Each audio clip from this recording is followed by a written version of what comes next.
And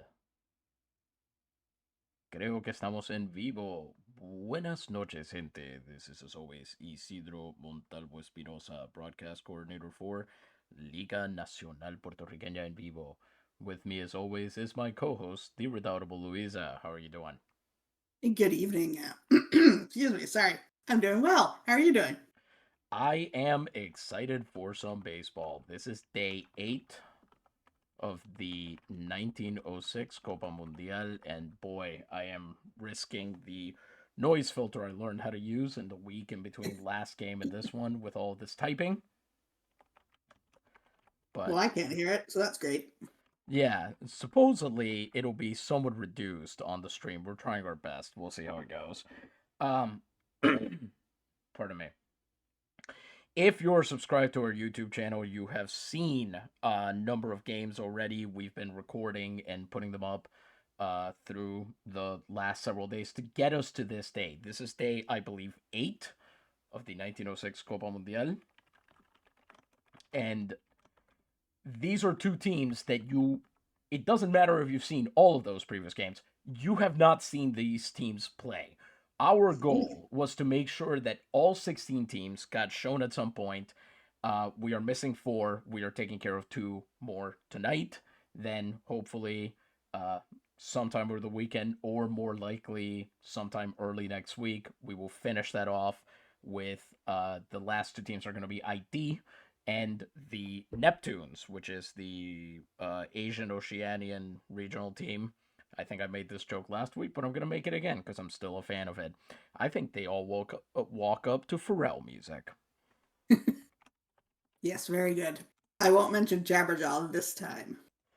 Yeah, it's only a matter of time, I think, before we get there. Mhm. But that's okay. We'll let it come naturally to the table. So, based on what we're seeing today, I've gotten into the habit of reading out the weather and attendance and so on ahead of time before we go down to the field because sometimes it gets covered. So by doing that, I can tell you this is the lowest attendance I've seen for a Copa Mundial game so far. What? Why is this happening? Why aren't people coming out for these games? I'm guessing because they're all República fans because the Europeans are. I mean, I don't know what the IT Neptunes game attendance is going to be like, but my guess is they have to sail across the entire Atlantic. No, fair. Fair Like, enough. most of these guys live in Puerto Rico at this point. They are playing there, and they probably just got done playing maybe like a couple months ago, so they might still be hanging around. Or they play in Cuba, or they play. But yeah, for the most part, these guys are playing on the island. And obviously, the Dominicanos are pretty much right next door. But for some of these, I was like, the entire like oh, I'm trying to remember. Maybe it's the Jamaican team. One team does have a number of players that I'm like, it would take you a while to get down to Puerto Rico for this. So I True. can see why your game is taking a while to start. And Makes sense. yeah, it's still cloudy as it usually is this time of year. Wind is blowing out to center, so that ought to be interesting. And is there anything you want to comment on before we go down to the field, get things rolling here? I'm gonna have a hard time, I think, telling the Internationales team apart because there's a lot of guys with the same mustache going on. Yes, as was the style at the time. Yes, they're a very Mhm. Edwardian team. I think is what we're seeing here. Yes. Ooh, I wonder. Ooh, would King Edward come out and see any of these games? I wonder. That's a great question. As we read about last time, he was apparently he headed down to Paris shortly before Queen Victoria passed away to be there for Mhm. the Universal Exposition, and by his presence was supposed to calm the hatred that the French have for the English people. Yeah, I wonder if that worked. I I think everything we have seen since of the two countries tells us that it did not. But Fair. yeah, beyond that, I completely understand your problem here. Most of these are very interchangeable white guys, as not just in terms of their faces, but also as ball players. Yes. True. And I think it is particularly key here that we note that the two guys with the same handlebar mustache, um, one guy is Madeiran Portuguese, and the other guy is Croatian. I cannot imagine a world in which both of these guys are wearing the same style of facial hair at the same time. Just the cultural conflict there seems insurmountable to me, but maybe I'm wrong. Yeah, that's great. One of them must have influenced the other on this team. Yes, exactly. They've been hanging out together. They don't play in the same league. They didn't even play in the same league when they were both in Puerto Rico, but whatever, right? Hmm. All right, let's head down to the field, see what's what.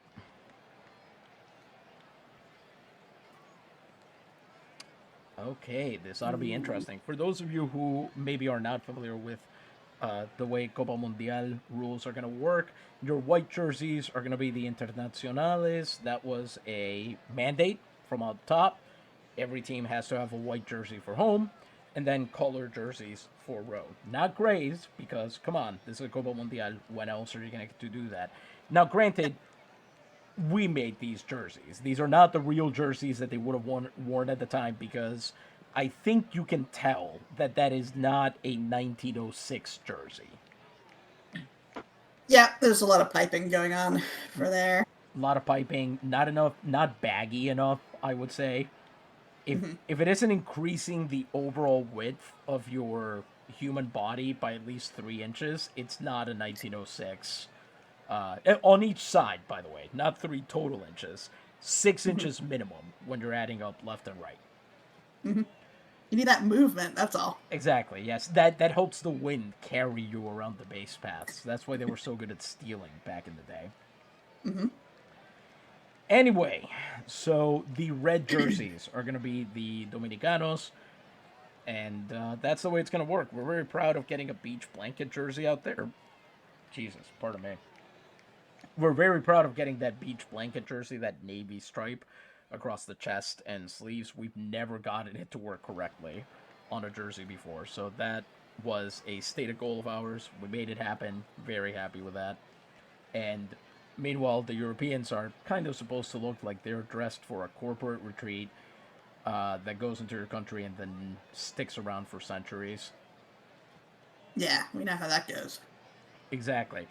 So today we're going to do something a little bit different. I am going to read the starting lineup for the República Dominicana because their names are in Spanish and I'm kind of used to it. And then Luisa is actually going to read out the starting lineup for the Internacional. And she is going to have better French pronunciation than me, that's for sure. We'll say that right Well, now. yeah, don't build me up too much. And the other ones, I'm not so sure about, but we'll see how it goes.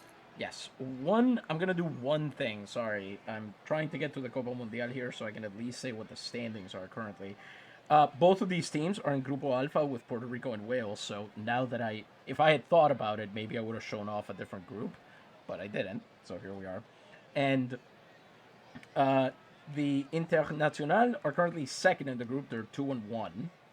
The Quisqueyanos, the República Dominicana team, and this might seem surprising to baseball fans from this universe, are currently 0-3 in last place.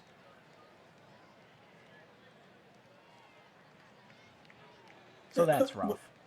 Yeah, I'm trying to figure out how that lines up to any type of that doesn't hmm, that doesn't affect anything in the tournament, though, does it? The top two from each group go to the playoffs. Okay, So so they're out of it already. pretty much. Right Okay. now, Puerto Rico is pretty much guaranteed a spot. They're 4-0. And the Internacional are in second place, so they would actually also make it in. Wales is currently at 1-3. That Aha. rounds out Grupo Alpha. If you want the rest of the playoff picture, Grupo Beta, Ireland and the Sultanes would currently make it in. Ireland is 2-1. The Sultanes are 2-2. They're tied with the Bucherones, but I think they beat the Bucherones for that second win. So Wow. that's why I think they're in. I might be wrong about this. Do not quote me. In Gamma, England is 3-0, so they're in. And currently, Jamaica would pull runner-up duty. They're 2-1.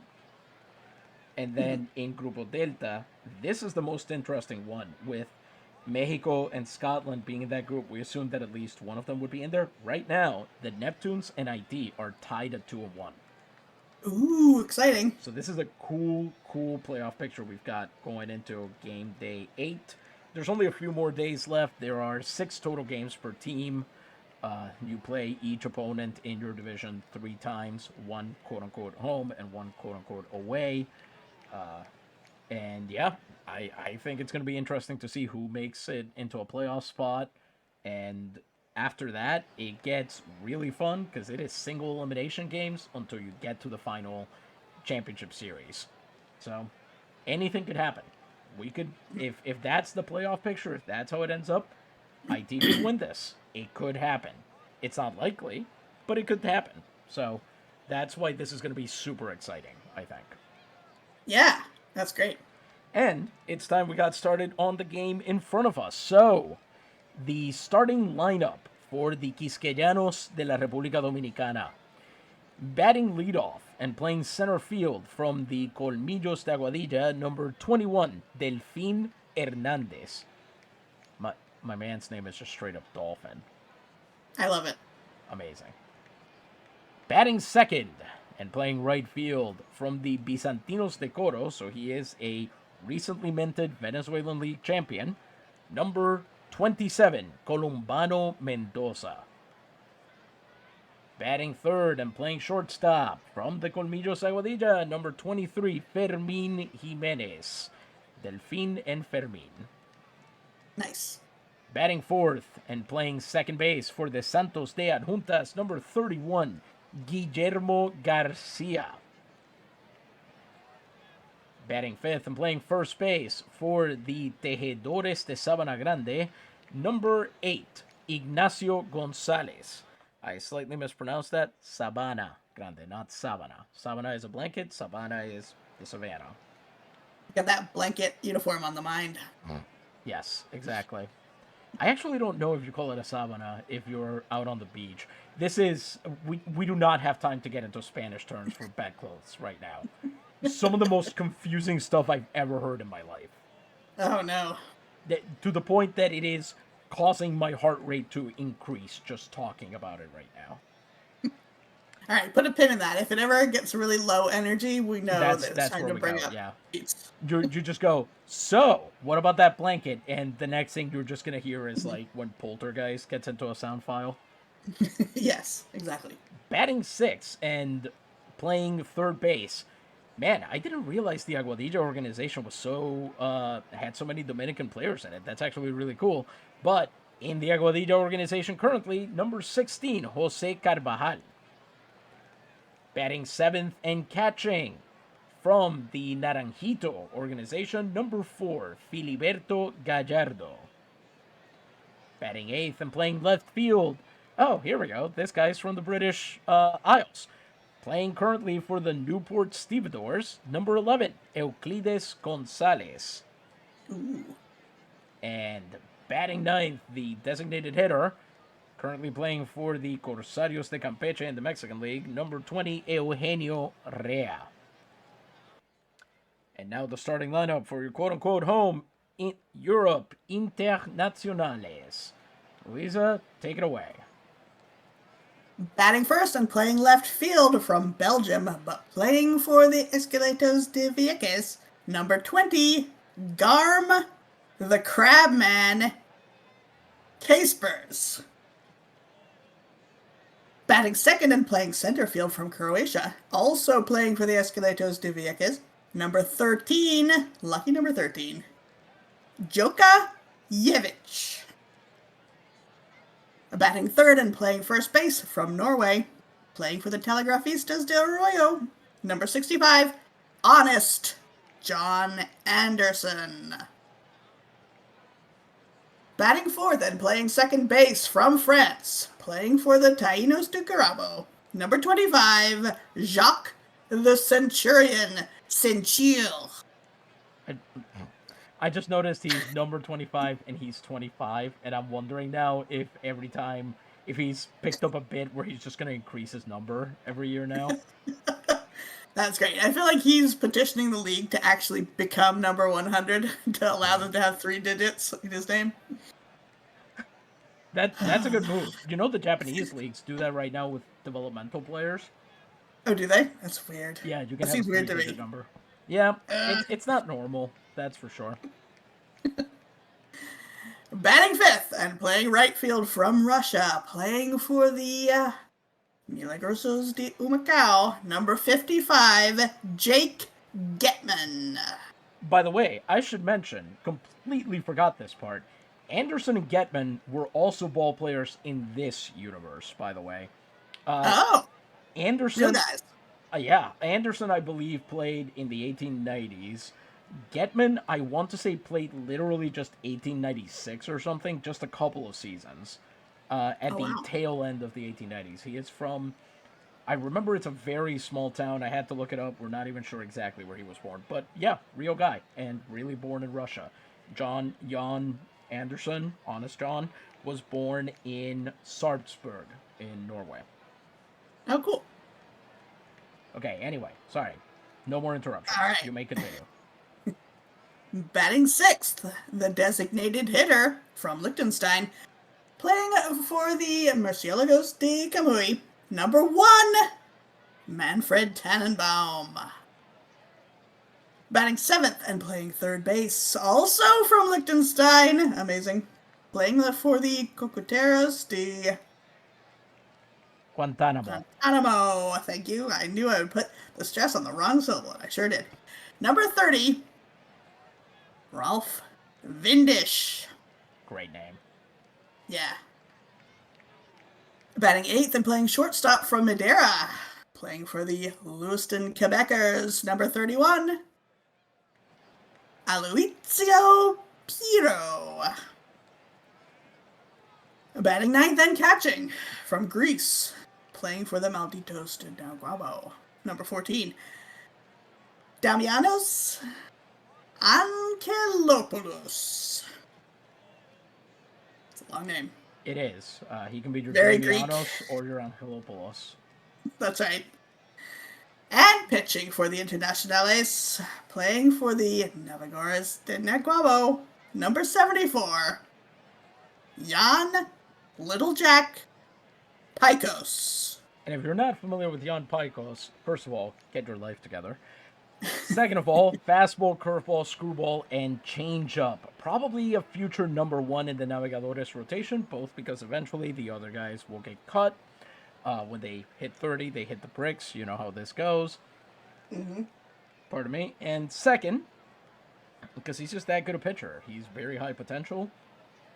Considered very much the future of the Navigadores rotation. He's already gone through 9 innings in this very Copa.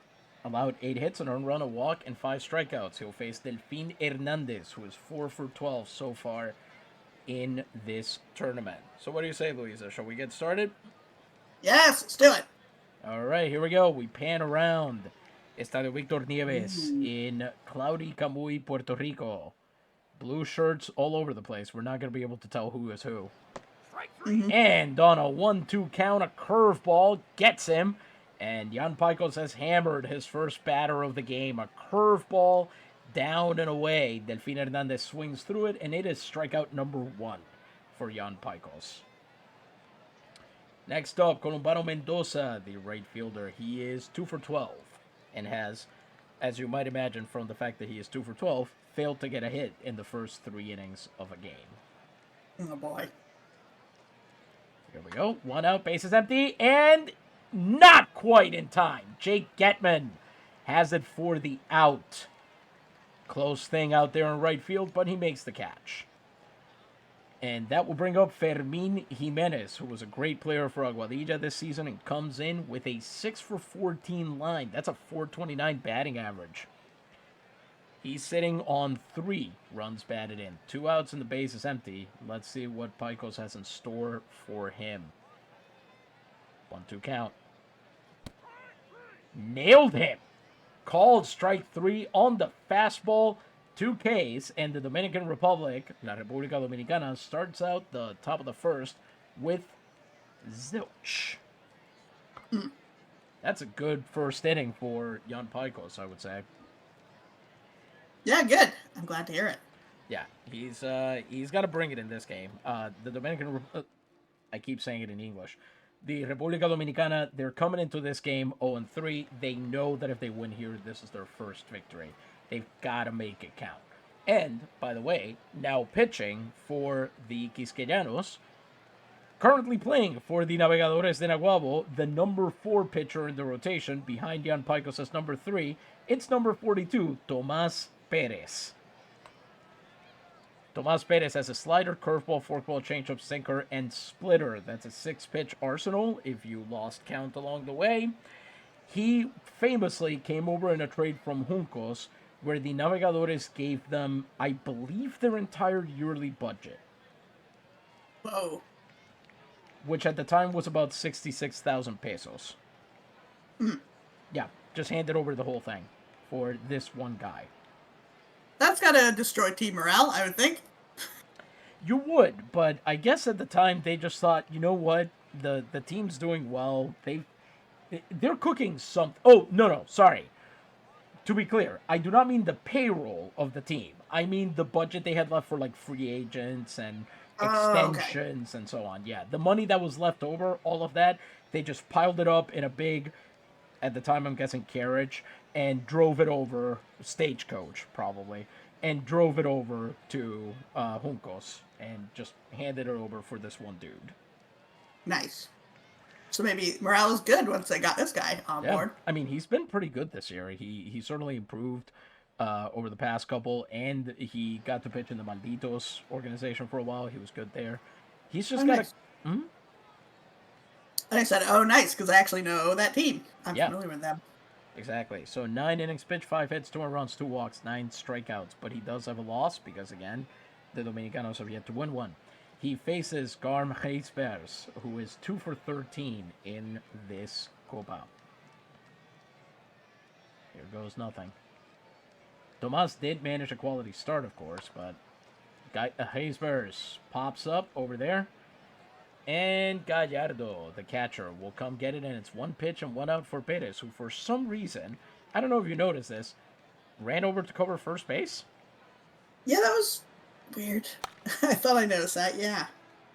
I'm loving the idea. Yes, I guess the thought process is if he fails to catch it, he can still launch it to first and try to get the guy out that way. It does make sense. But the weird part there is, why isn't the first baseman doing that when that's his job? He's like, I'm tired today. Can someone help? I'm tired, he yells. Exactly. Here comes Joka Jeftic, the center fielder. He's 4 for 10 with a ribby.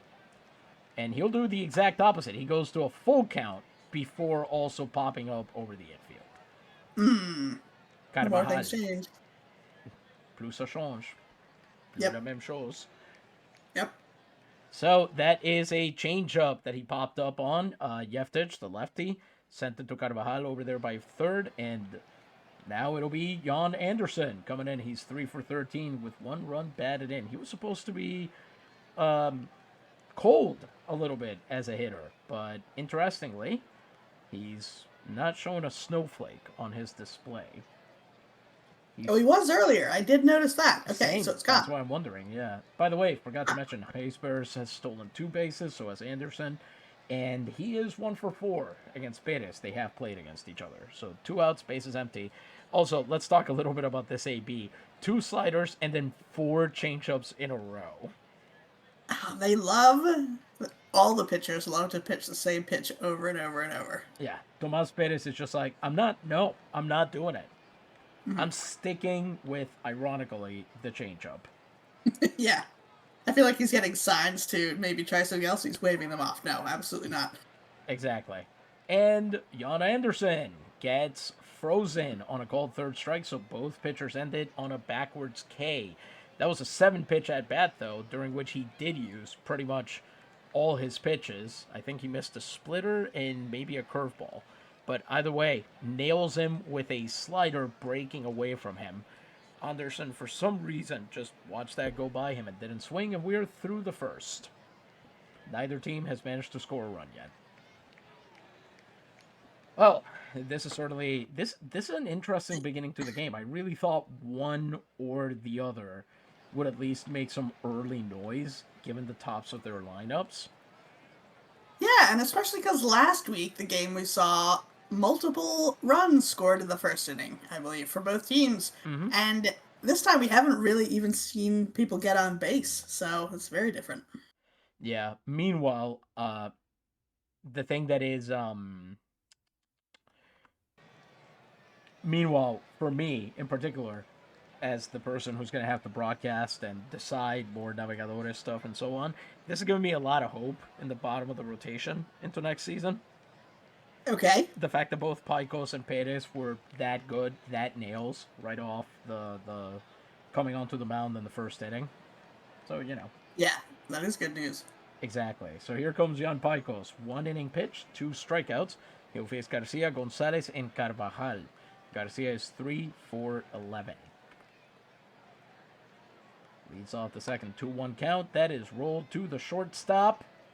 Beto has it. Oh! He throws it away there. Off target. It's an error by the Blues and Yellows there, and Garcia will be safe at first. Do you think, is it common for there to be a lot of errors in a all-star team that's like just been put together? Because they don't know the way each other plays their positions, do they? This is very perceptive of you because I didn't know whether you looked yet. So I think you're guessing, but if you look at Pito or Pijos, I looked. Apparently, both are possible depending on where you're from in Portugal. Okay. He is rated 26 defense at shortstop. Ooh, no, I didn't look at that, but yeah. You have a better shortstop standing next to him on the infield. Why do you think they did that? Great question. My guess is Piro Okay. has never played second base. That's my guess. I don't know that for sure. And so they were thinking, well, we could either have a pretty good shortstop and a do-nothing second baseman, or we could have a bad shortstop and a great second baseman. And also, we know they're not emphasizing defense because Anderson is rated a 9 at first base, despite the fact that he has played a lot there. Now, if you were in charge of putting these players into these positions on this team, would you do something like this? Is that a choice you would make? Off the top of my head, I don't quote me on this. My thought process is I would probably put Anderson at. The thing is, I don't know if Tannenbaum's played. He's never played first base, so that's useless. I mean, they kind of put themselves over a barrel here. None of these other guys, I don't think, play a lot of first base. They all play second, third, and short. So you're really not giving yourself a whole lot of room to work. Hey, Peter has played second base, and he's slightly better at it than he is at shortstop. So there is no excuse whatsoever for what's happening here. Yeah. Isn't that just like the Europeans? They're just like, yeah, we'll just muddle through. It'll be fine. We have all the advantages already. It's baseball. How hard can it be? Yep. $10? What? I think I'm mixing my memes here. Anyway, here comes Ignacio Gonzalez, who's 3-for-10 with a man on thanks to that error. Fastballs, man. They'll always get you. 1-1 count. He goes for the bunt, but he misses it on the curveball. And so it's 1-2 now. Here we go. Gonzalez rolls it to Centur. They go to second for one. Pito to first. Ooh. And hey, he redeems himself in a hurry. Double play for the Internacional. 3 nations involved in that one. Amazing. France to Portugal to Norway. And it's a double play ground out from Ignacio Gonzalez.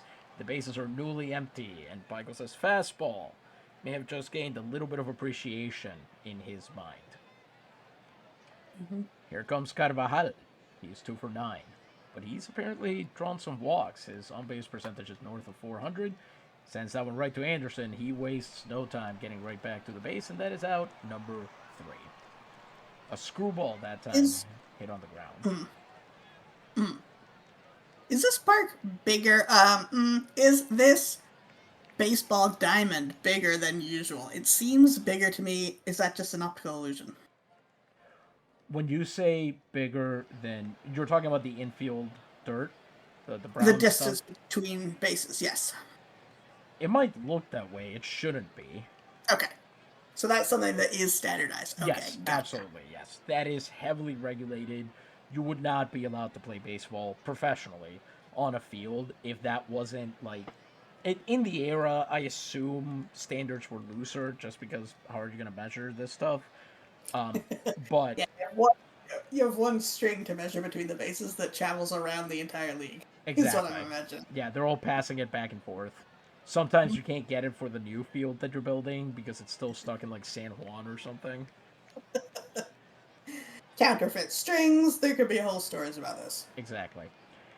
In the bottom of the second, it'll be the Centurion, who's 3 for 9 with 3 steals and 2 runs batted in, leading off against Perez, who got through that first inning on 14 pitches, including a K.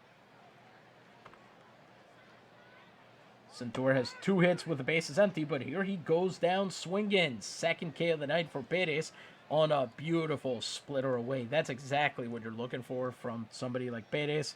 The ability to put a breaking ball like that, an off-speed pitch, something other than a fastball, and just distract the batter. Just get that swing. That's all you need on strike 2. Nice. Here comes Jake Getman, who remains the only player in the Copa Mundial to hit a home run so far.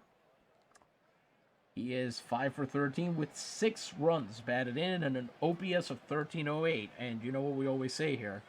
If the OPS is in the high Middle Ages, you are doing amazingly well. Yeah, that's right. 1-0 count, especially for this era, as he tries to hit another one of those homers, but that is out to center field, and Oh, no! they lost it. Hernandez! It bounces off his glove, and that's going to end up as a double. Well, Man. a 2-base error, rather. That's rough, buddy. He's got those slippery hands because he's Yeah. a dolphin.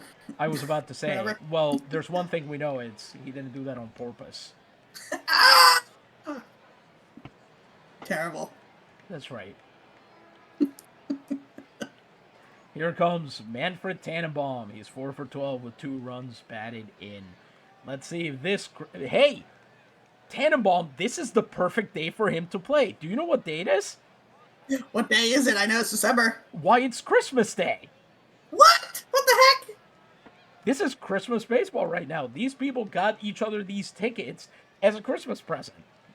Wow, that might explain why attendance is lighter than we expected. That is true. Also. I didn't even think of that, but that's a really good point.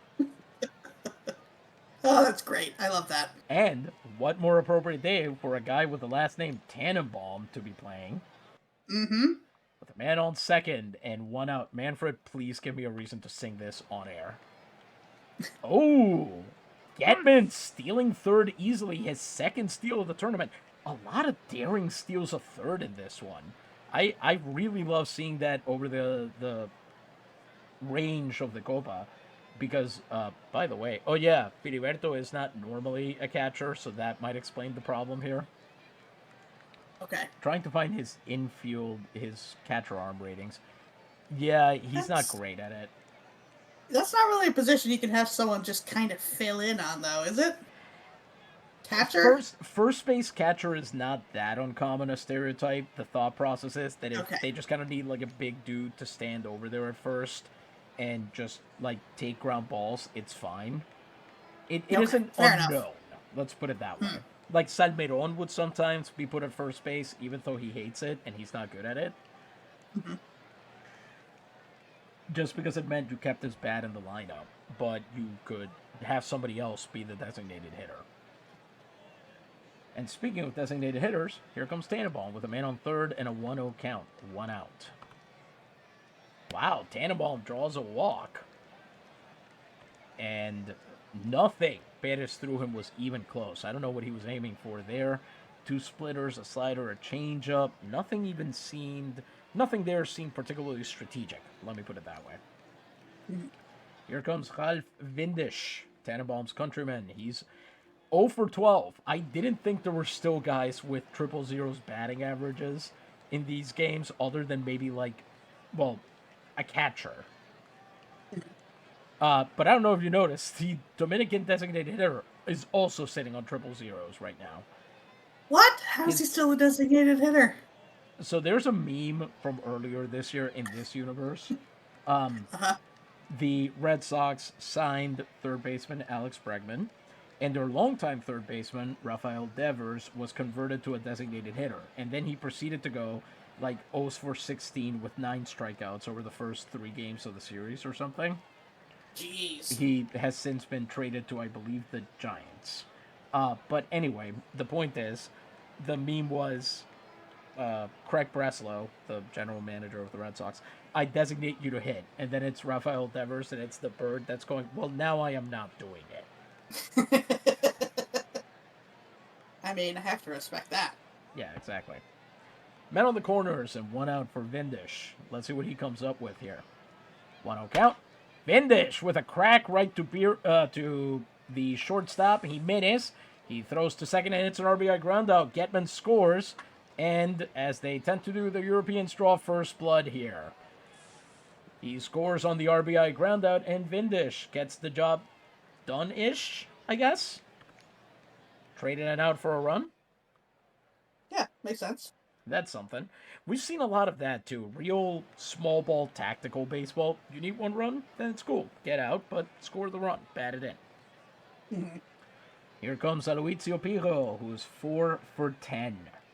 Gotta say, that batting eye is what endeared him to San Juan. He's a very disciplined hitter, but it did not result in a long career for him. Thank God he's got the New England League to fall back on, as that is another steal, and appropriately enough for a guy whose name means like the wind, Vindish has his first stolen base of the tourney. Amazing. Piro at the plate, 2-2-2, and he bangs that one right to first base. That's an easy one for Gonzalez. He'll take it and retire the side. We are through 2, and the Internacional have gone in front. They're up 1-0 as we head to the 3rd inning. So what do you think? Do you think this is going to be reflective of the final result? I guess I should say. Yeah, if I'm going to make a prediction, I'm going to say seems like this is going to be a low-scoring game. I think Europe is going to come out as the winner. And I think the score might be something like 2-1. What do you think is going to happen? I'm going to say that having watched and recorded a bunch of these, I have no earthly clue. You got too much information and now you can't predict anymore. If you've seen these games, you know that they are all insane. None of these games has been remotely normal from any team that we've seen or not seen. Sometimes we'll record the full game and then we will find out that, and we'll say, well, that was the wildest game of the day. That was crazy. And then we'll get back to the score tab and notice, no, that other game had a 7-hit performance. Amazing. And the 5-hit performance in the same game for the other team. Like, we don't even know where to go with any of this. You know what I mean? Mm-hmm. So, I'm going to say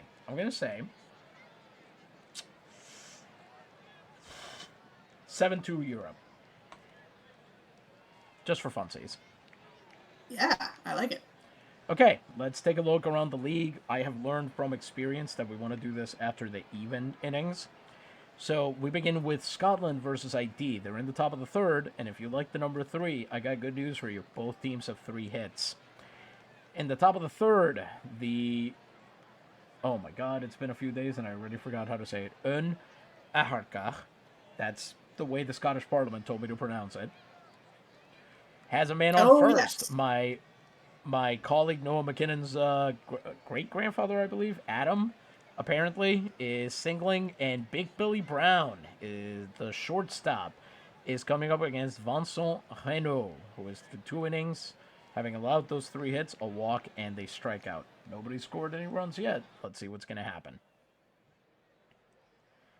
Venezuela, the Pinotintos, are currently having their way with the Bochli Inglas, Najeren.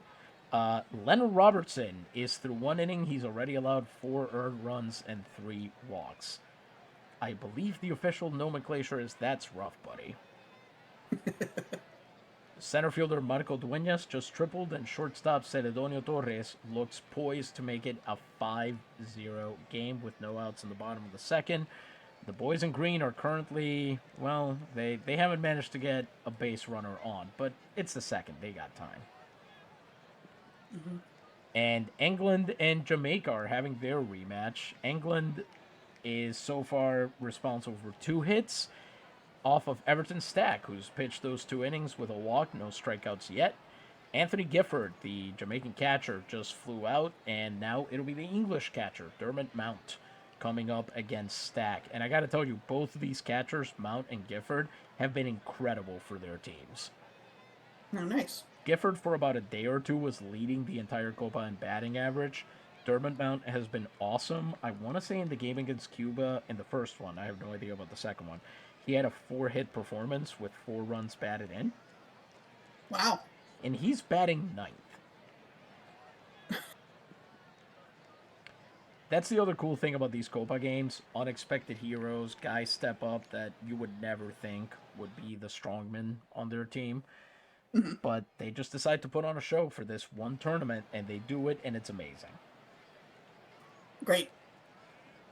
Jan Paicos, through 2 innings, 23 pitches, 2 strikeouts, faces Gallardo, Gonzalez, and Rea. Gallardo is 2 for 11 with a run batted in. He had 6 home runs this year in the developmental leagues, and hey, he gets a base hit here. The first for the Quisqueyanos. It's a blooper single into short center. Just kind of landing in no man's land. Nobody knew what was going to happen there. So he'll be aboard. Now, in Spanish, is Filiberto related to hazelnuts? Because it is in English. It might be. That's all I've got. Fair enough. I'm just thinking filbert is what you call a hazelnut in the United Kingdom. I was trying to figure out I was trying to remember what kind of nut filbert was.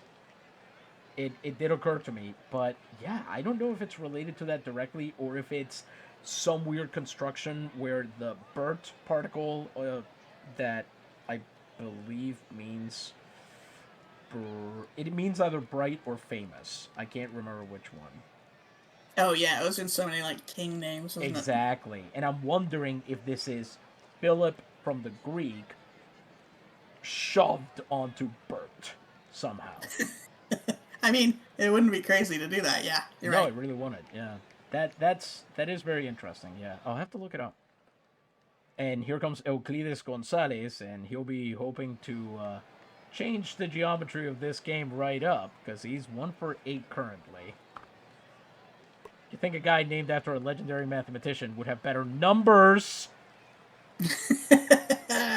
See, grounds out to first. It's effectively a sack hit, basically. Gallardo goes over to second.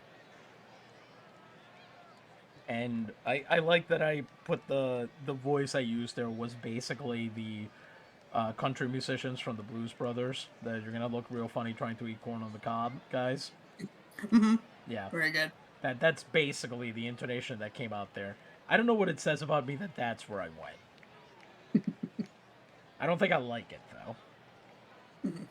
Okay, here comes designated hitter Eugenio Rea, who... thank God he's the designated hitter, because otherwise we'd have some serious questions about the fact that he's 0 for 6. Crazy to see all those zeros in his stat. Yeah, first pitch to him. Sends it to right field. Getman's got it. Whoa, they don't even run Gallardo to third. They didn't even dare. That is shocking. I would have assumed they would have tagged him up. Well, I feel like they knew what was going to happen there. They knew how all that was going to play out. Yeah. Have you seen the Cuba versus England game? Not to put you on the spot. Not yet. Okay, you gotta. Ham threw a guy out at third. Well, don't tell me. Okay, fine. Ham didn't throw a guy out at third. Oh, it's so mysterious. Mm-hmm. Schrodinger's outfield assist. That brings up the top of the lineup again, and then Delfín Hernandez is 0 for 1 on the day. So there's a box in the outfield. There might be a guy in it, but there might not. You don't know. This is the a team Bill might Veck. have an extra player. This is a Bill Veck promotion if I've ever heard one. The team might get an extra player, or they might not. Yeah, and you don't know until the ball gets hit right to that box. Mm-hmm. It's very hard for batters to trigger it. That is a... But If they do, everyone in the stands gets a free hot dog. Okay, see, now it's a Bill Veck move. The everyone in the stands gets a free hot dog. That's where it turns into a Veck promotion. You know how we know how to pronounce his name? How's that? His autobiography is Veck as in wreck. Nice. There was a baseball player named Peekaboo, and I believe his name is pronounced Beach, and it's Veach. Veck's name was spelled Veeck, but they've got to be from the same root somehow. Yeah, So that would make I sense. love the idea of saying, like, we're going to make sure that you understand. My name is pronounced completely differently. Anyway, the Quisqueyanos strained their runner at second. Filiberto Gallardo ends up basically sitting there like a hazelnut, i.e., no one wanted to move him over. Haysbers makes the running catch there in left field. It's like we always say. It's like another famous Haysbird said, you're always in good hands with the Crab Man. He did mention the Crab Man sometimes. That's part of the Yes. lore, That the was- insurance lore. Yeah, Allstate. Yeah, they've got some incredible characters. Mayhem, the Crab Man. Love the Crab Man. I would actually love it if Dean Winter showed up to the next one in a crab suit.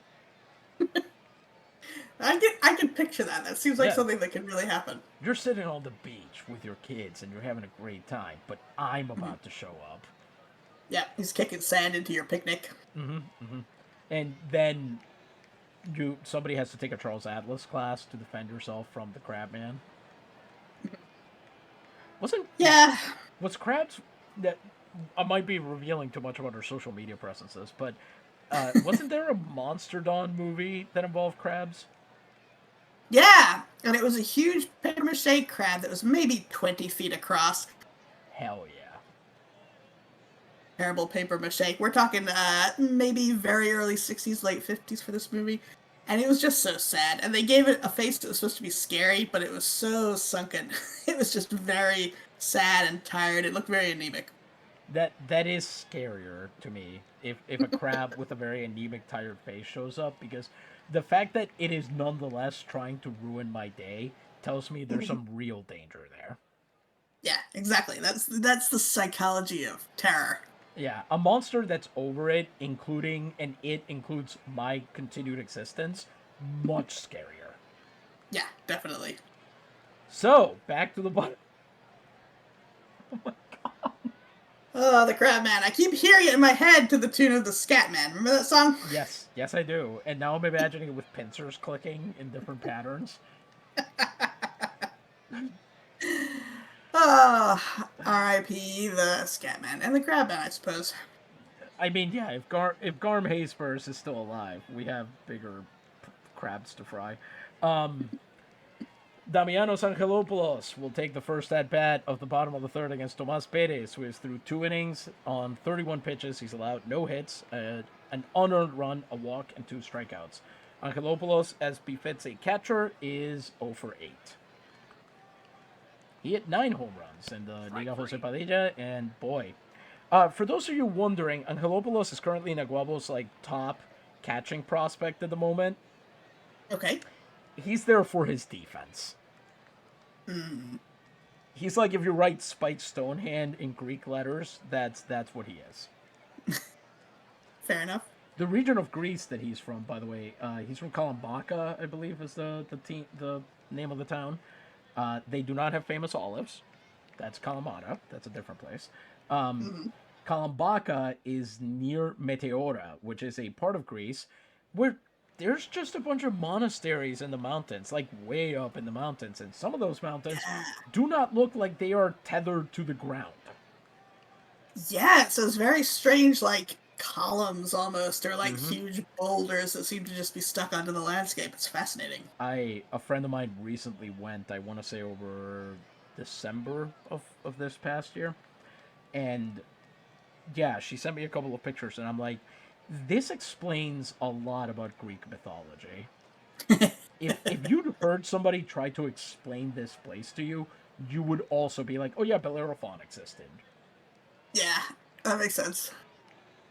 All you would have to see is a horse push over one of those clouds, and you'd be like, that's a Pegasus, that's a flying horse, is what I just saw, because what else would that be?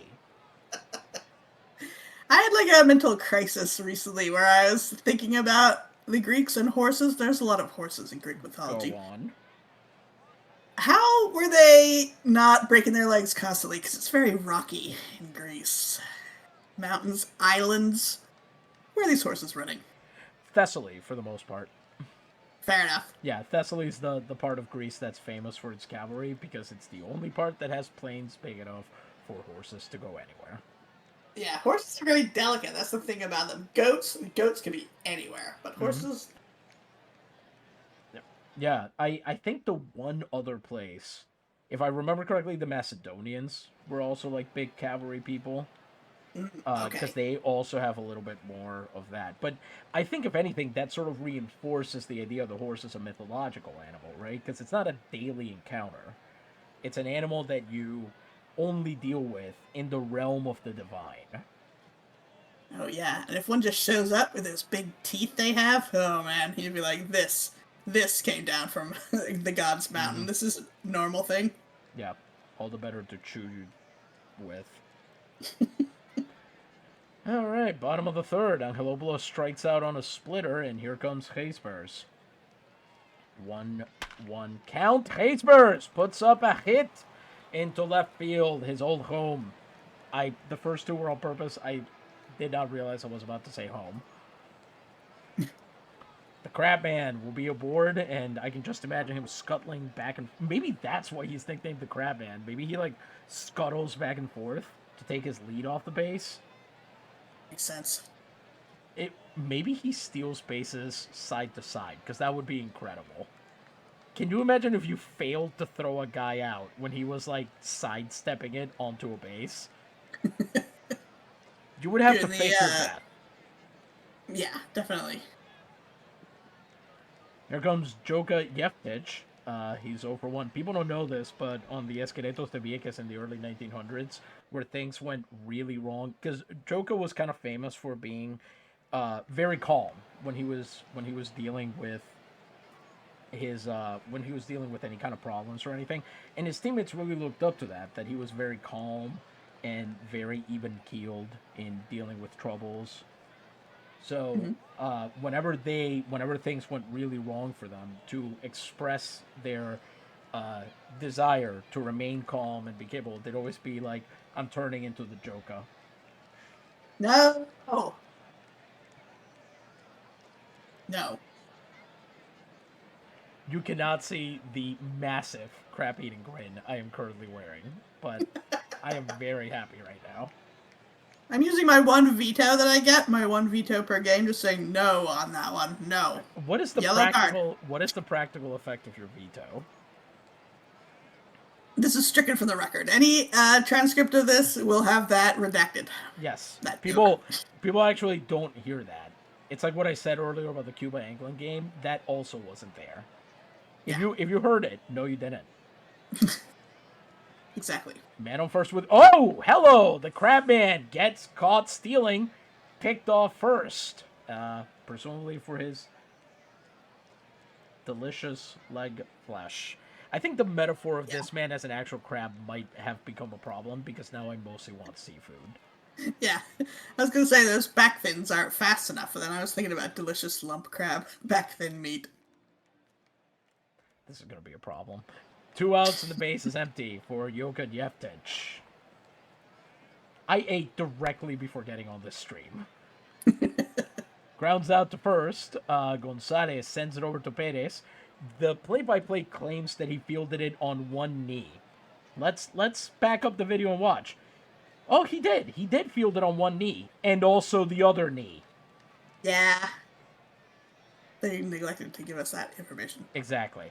So we are through 3 innings. Europe is ahead. The Internacional up 1-0 as we head into the middle of the game. Before we continue, Luisa, I believe, unbelievably, we did, for the first time in years, miss our most beloved sponsor at the top of the show. But I actually know the reason why.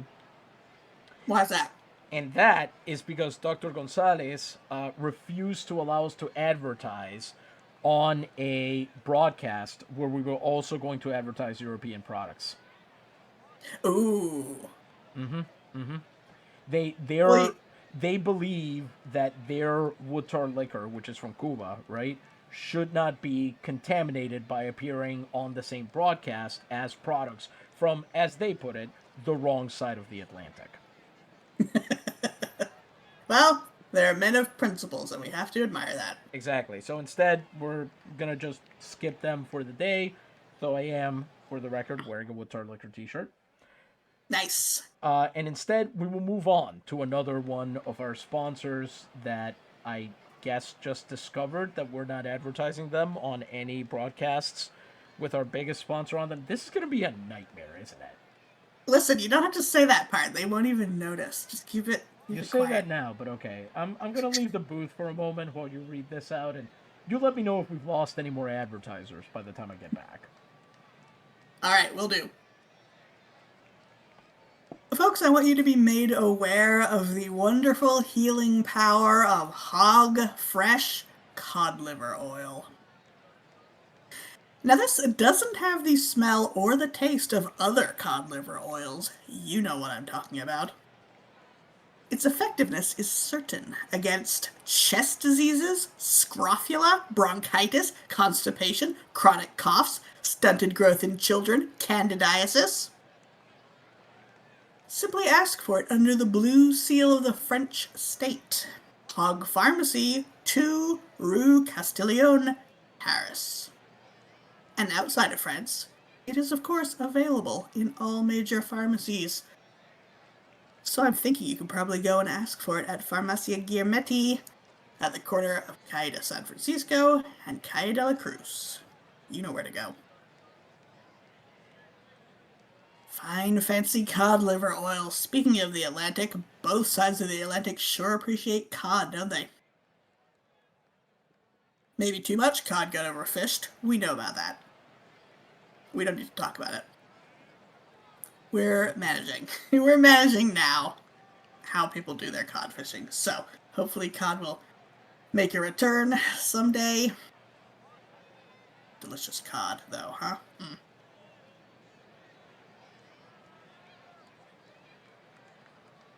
It's high in omega acids. I'm way outside of my purview here when I'm trying to tell you why cod liver oil is good, but I know there are vitamins in there you don't get in a lot of other places. So it's especially good for children. And I know in past generations it was always given to children at a certain time or day of the week, and they hated it. So if this one doesn't have the smell or taste of other cod liver oils, then that is a major selling point.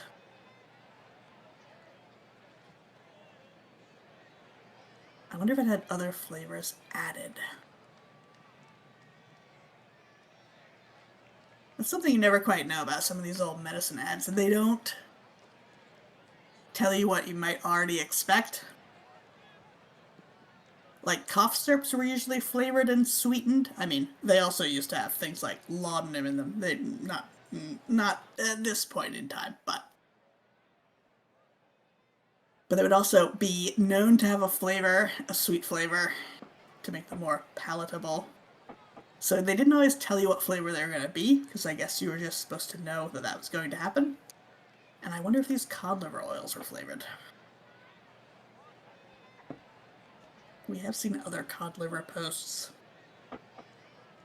As I have mentioned fruit flavors. Yes? I was going to say, that was Scott's Emotion, which is the one that I am partisan to. Yes. Mm-hmm. Good for children, full of vitamins. That's right.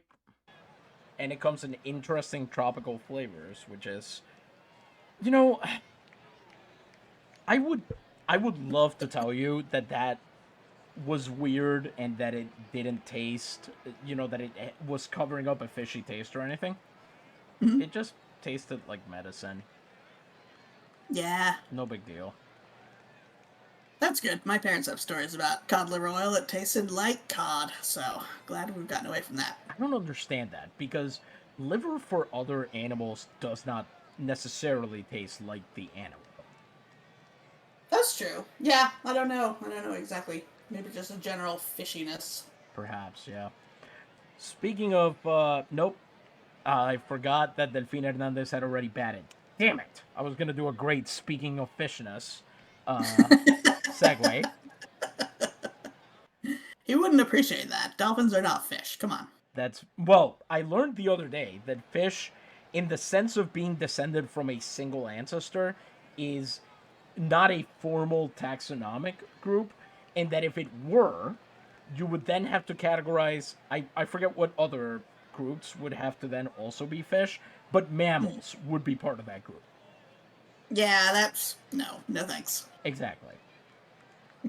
Instead of carcinization, it's piscinization, I guess. Ichthyization.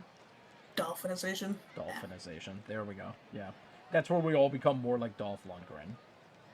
Oh man, who could resist? Exactly. I mean, getting a degree from MIT and an action movie career. Mm-hmm. This is the future liberals want. Am I right? Yeah, definitely. Speaking of the future liberals want, Jan Paikos is through 3 innings on 30 pitches, 1 hit, and 2 strikeouts. If you figure out what liberals have to do with that, you can let us know. He is facing Columbano Mendoza, who is 0-1 on the day.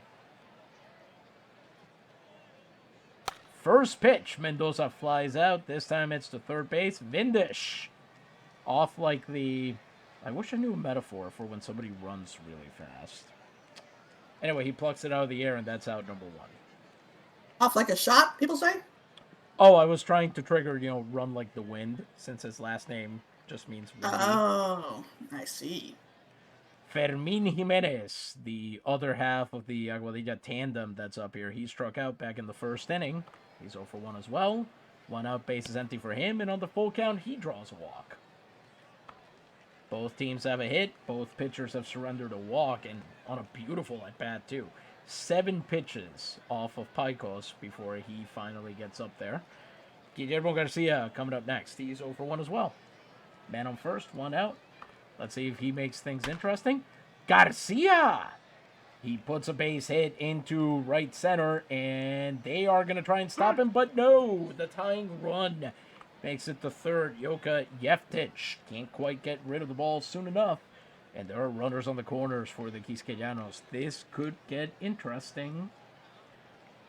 There's only 1 out in the inning, so Ignacio Gonzalez could tie this game with a well-placed ball. The question is, will he manage it? A curveball there that Guillermo Garcia was able to smash. Here comes Jan Paikos, who is at 43 pitches now. He's allowed 2 hits as the rain starts to fall. There we go, full count. Garcia, oh, they're going to try for the... Ooh, so lucky there. Third strikeout for Paikos, and then they attempt the strike him out, throw him out, double play. But Garcia gets in, and he is in second. So 2 men in scoring position for Jose Carvajal. This is not the man you would want in this position. He is 2 for 10 in the tournament. But let's see what happens. Bizarre? Mm-hmm. I don't know if you can hear that in the background from my audio, but the second you said, and the rain starts to fall, the skies opened up here. It is raining so hard outside now. Well then. It's amazing. Kismet. 1-2 count. Hits it through. Unbelievable. Jose Carvajal, he of the 200 batting average, puts both runs across. Jimenez and Garcia come home, and the Quisqueyanos have taken the lead on a 2-run single from their third baseman. Wow. Well, there goes my prediction. On a hit, well, it could end 2-1 just the wrong way, but... Yeah, true. He punched it through at the perfect spot. It rolled along the ground. That should have been caught. That was... I mean, even he knows he got lucky on that. They definitely could have tied the game. The fact that they are in the lead is luck, for sure. Mm-hmm. And it was a screwball, too. That's usually Paikos' emergency, I need this guy out pitch. He doesn't throw it very often. Yeah. Maybe made the mistake they were throwing it twice in a row. It would be irresponsible not to speculate. I mean, you always get on them for pitching the same thing twice in a row, but they're never going to agree with you because they all love to do it. Exactly. Here comes Filiberto Gallardo, who is 1 for 1 on the day with a man on second and 2 outs. First pitch to him. Gallardo hits that one right to Piro at short. He throws over to first, and the inning is over. 2 runs for República Dominicana on 2 hits, and they are now up on top. They are 2-1 against Jan Paicos and the Internacional. It's a good question what's going to happen next year. They're going to have to respond basically immediately against Tomas Perez, who is through 40 pitches over 3 innings, a hit, a walk, and 3 strikeouts. 12 during the Copa. Anderson will come up first. He's 0 for 1 on the day. 1-0 count after he struck out last time. Not quite enough. Garcia will catch that one at second, and it's out number 1. Change up there on the inside, and Anderson not able to put enough wood on that one. Here comes the Centurion. 0 for 1 on the day as well. 1 out, bases empty. What's Perez got in store for him? What he has is 3 changeups in a row, and he strikes him out. Boy, 2 of them in the zone, too. I think, okay to get frozen on that first one. Okay to think that second one's going to get called a ball. It'll even the count. No big deal. At that point, what are you doing with that third one? He's being a real Casey at the bat about this. I would love to hear a Frenchman reading Casey at the bat. There is no joy in Mudville. Yeah. Or anywhere else for that matter. All right, here we go. Jake Getman up next. 2 outs, bases empty. He's 0 for 1.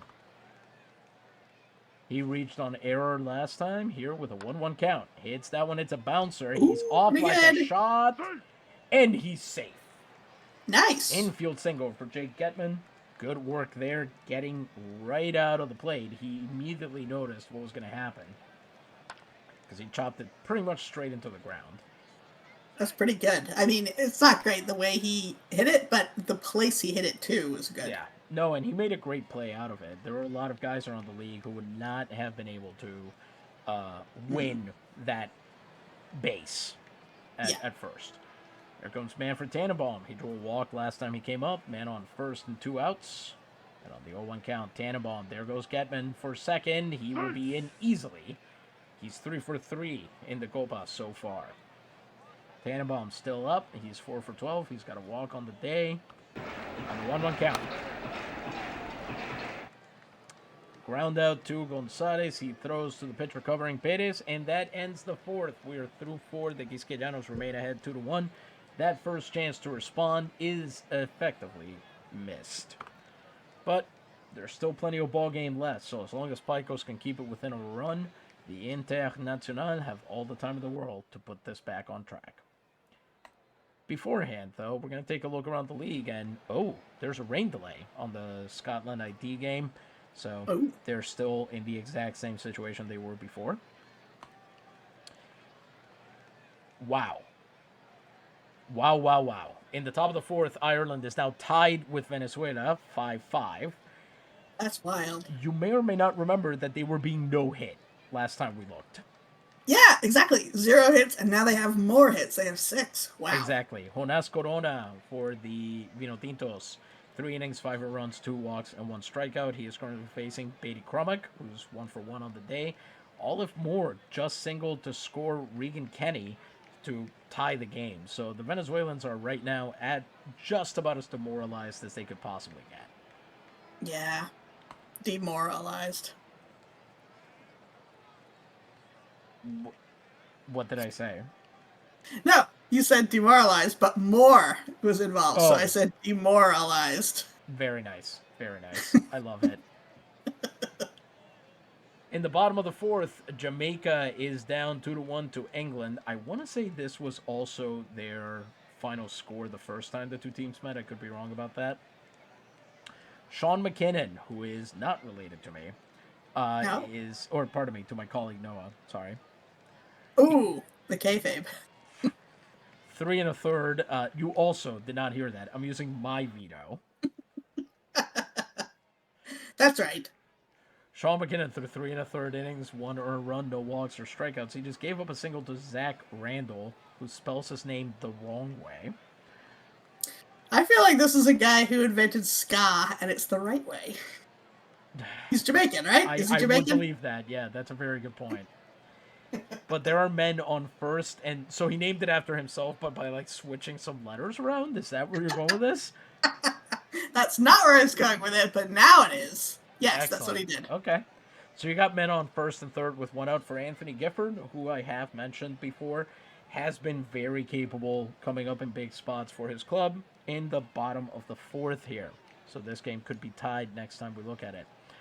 And that's it. Those are the three games that are currently going on. So let's get back to this one. Top of the fifth. Picos, 55 pitches, 4 innings, 3 hits, 2 runs, 1 walk, 3 strikeouts. Faces Euclides Gonzalez, who had a sac hit last time. 1-2 count for Euclides Gonzalez here. He had that sac bunt. And here he strikes out on a fastball. There's a joke about swing planes here, but I'm not that well read enough to make it. I think it was Euclid who first defined what a plane was, right? Oh, was it? I mean, that sounds right, but I couldn't say for sure. That's what I thought too. Yeah, we haven't taken enough. We haven't taken enough advantage of the fact that there's a dude named Euclid in this game. I love that. Next up, Eugenio Rea comes up. He's 0 for 7. Picos, 59 pitches now. 1 out. Base is empty. Rea, 1-2 count. He chops it to first. Easy catch there for Anderson. Throws to Picos. And that's out number 2. A fastball on both of those to get strikeout number 4 and then out number 2. He will now face Delfin Hernandez, who is 0 for 2 and is going to try to get his first hit of the night here. 2 outs. Base is empty. He's really going to have to put his fins into it. 2-0 count. Delfin cracks that one hard, but right at the Centurion. He has all the time in the world to throw to first, and the Dominican Republic, though they are in the lead, La República goes down swinging in this one. A screwball that time for Picos, back on track with that pitch, and we go on to the bottom of the fifth. 3 screwballs in a row, in fact. Might call that screwball comedy. Damn, I didn't even get the veto this time. Alright, so we head to the bottom of the fifth. Tomas Perez, through 4 innings on 51 pitches, 2 hits, 1 walk, 4 strikeouts, will face Vindish, Pijo, and Angelopoulos. Vindish is 0 for 1 with a run batted in. Ooh, this pitch is going to be decided. Now, Vindish drove in a run earlier, and here he looks ready to do so again, or at least try scoring one. He launches one into a long single on a slider there from Perez. First pitch. Puts one through, up the middle, through the box, and he will make it to first easily. That will bring up Pijo, who's 0 for 1 on the day, with a man on first and no outs. Let's see what's going to happen here. Ah, a rain delay is what happens here. Oh boy. 23-minute rain delay there. Nothing too bad. And after that slider, with Vindish on first and the base is empty, here comes the Madeiran. Drops a bouncing bunt on the third baseline, and they do get him. It's a sac bunt with Garcia covering, but Vindish takes second. So the Europeans have the tying run in scoring position for Angelopoulos. I don't know if that's the smartest person to have at the bat, but what are you going to do? Here he goes. It could be a great time to get his first hit of the tournament. First pitch to him. Oh, that is blocked. Gallardo has to basically throw himself at that pitch for Vindish not to make it to third. By the way, very funny that his name is Vindish.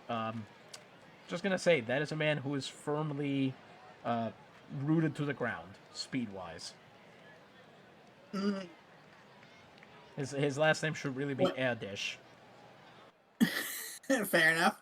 I was trying to figure out some way to make a Madeira Vindish wine joke, and I couldn't. There's nothing there. Yeah, I was gonna try and figure out something about here. I got one for you. He's Madeira, right? Mm-hmm. That bouncing bunt, clearly he decided, and he poured in a storm. Woo! Yes, you did it. Swish. All right, 2-1 count. Knocks that one to second base. Garcia has it, throws to Gonzalez at first. Angelopoulos is out, and they have moved him over twice. So now it's up to the Crab Man to get him in. You may remember Garm Gespers got thrown out from first, presumably because his big pincer was in the way and he couldn't see that the pitcher was going to pick him off. You know, I have to say I like that you helped me with the pronunciation of the name as I had to read it for the lineup. But as you've been saying it, it's become a little bit more embellished every time, and it is quite different now from what I remember. Yeah, it really should just be Gespers for probably most English speakers. I did look up the IPA pronunciation, and it is something like Gespers. That's a noise. Although some Dutch people pronounce it with the voiced version of that, so they'll buzz their vocal cords. So it's like Gespers. I was never very good at making that noise. It is also a consonant in Arabic, and it was my favorite consonant in Arabic, and I was terrible at doing it. That's a shame. Yeah, really unfortunate. In some languages, it gets turned into other sounds because it is kind of a tough one to say if you're not used to it. And the other cool thing about it was when I found somebody pronouncing it online, I found one of those pronunciation guides that's just kind of like a swirly video where somebody tells you how to do it, and then I assume also hypnotizes you.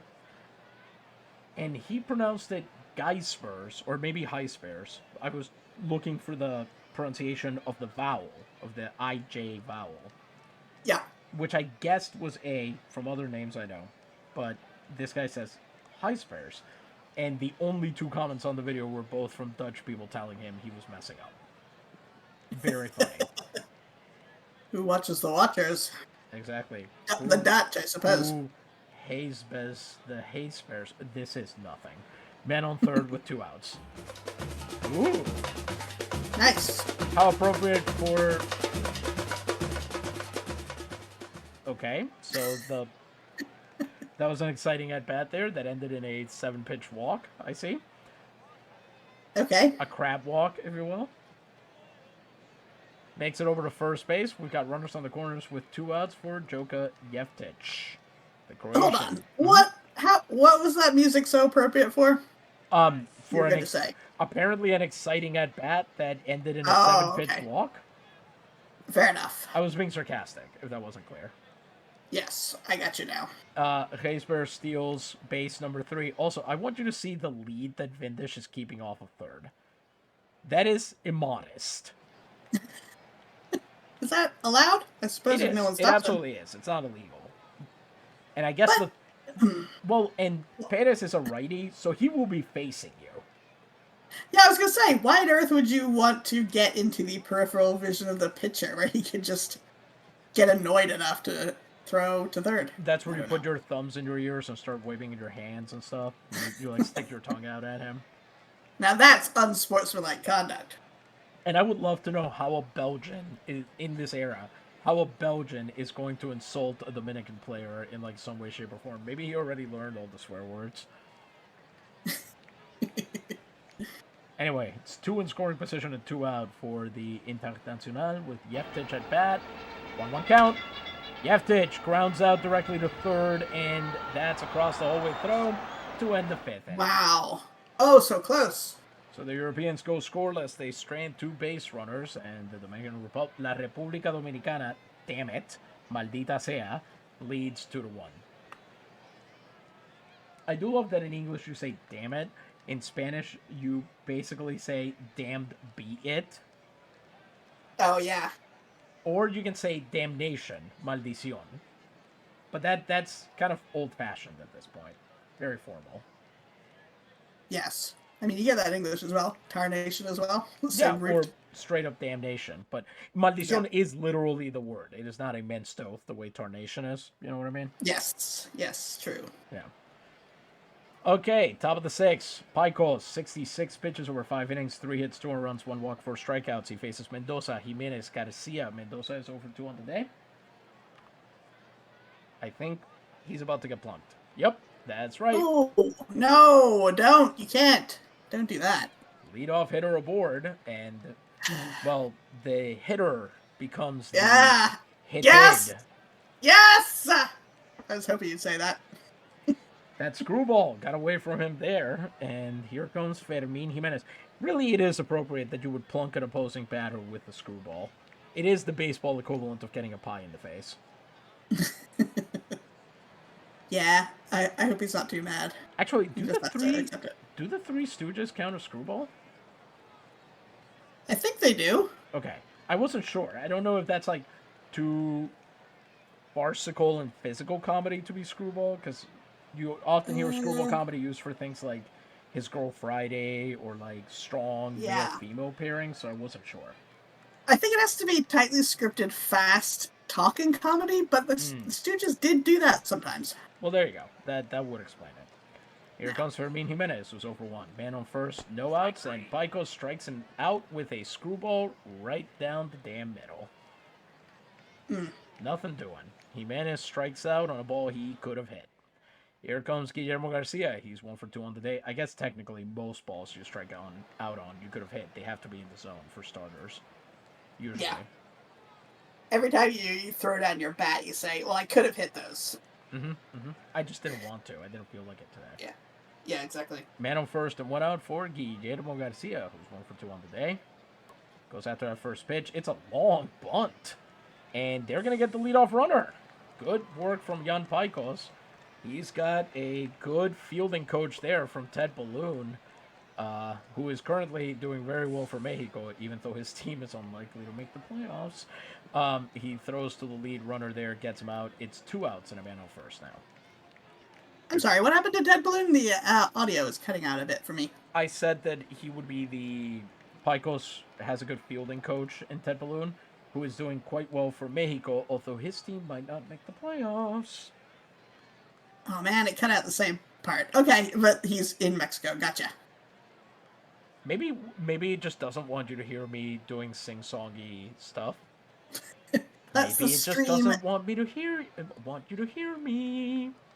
No, I can hear that just fine. It's messing with you now. This is the stream's veto. The stream gets 1 veto as well. Right. It's this one, apparently. Here comes Ignacio Gonzalez, who's over 2. Man on first and 2 outs. Well, I can't afford to piss off the stream, so... That is a... Wait. Oh, that was just a strike. For a second, I thought it was a strikeout, and I'm like, why do you even need to throw out a guy at second if you've just ended the inning? But no, it was just a strike. Swings through the screwball, and then the catcher, Angelopoulos, throws to second, but Garcia has successfully stolen second, his 3rd steal of the tournament. Only Quisqueyano to have more than 1 steal. 1-1 count, 2 outs, man on second. And Gonzalez goes down swinging on a fastball. The Quisqueyanos remain out in front as we head into the bottom of the 6th. Tomas Perez, 68 pitches over 5 innings, 3 hits, 2 walks, 4 strikeouts, will face Anderson, Centur, and Getman. Anderson is 0 for 2 on the day. And I think he's about to be 0 for 3 as he is frozen out on a, you guessed it, changeup. You know what I haven't heard yet? I haven't heard of anybody getting thrown out of a game so far. Yeah, they must all be on their best behavior. I guess so.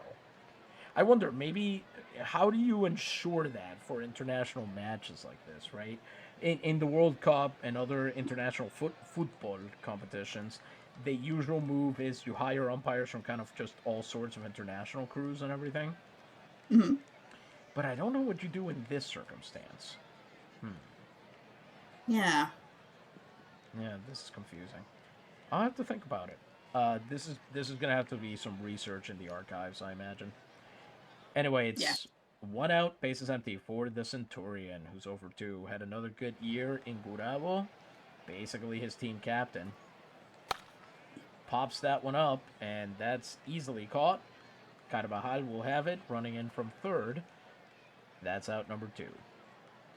Here goes Jake Getman. He's 1 for 2 on the day. Can he do any better? That was a high curveball, too. Centur, I think, wasn't predicting that was going to break. He figured that might be a fastball if it's up that high. And then it started to break on him, and he couldn't adapt on the fly like that. Also, I just want to make it clear, if you were here last week and you're seeing this, it is never this dark in Puerto Rico at 5:57. Unless the aliens are invading. Well, you never know. That's true. 0-2 count. And he strikes him out on a sinker. 6th strikeout for Tomas Perez. The Quisqueyanos remain out in front as we're through 6 innings.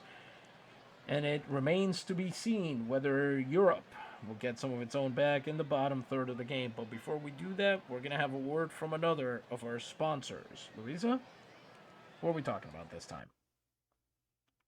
Folks, I'd like to tell you about some books that are available. And this is a selection of books received by the Bulletin with the last mail steamer. I'm wondering if some of these players might have been on that mail steamer.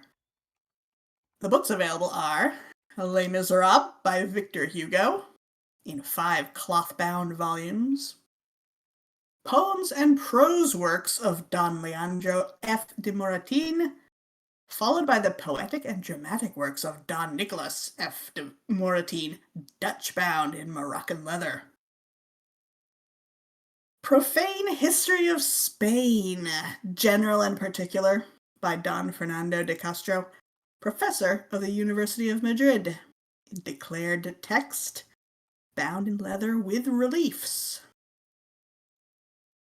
The Crime of Chamblas, a great judicial novel by Constant Giroux, luxury edition with engravings.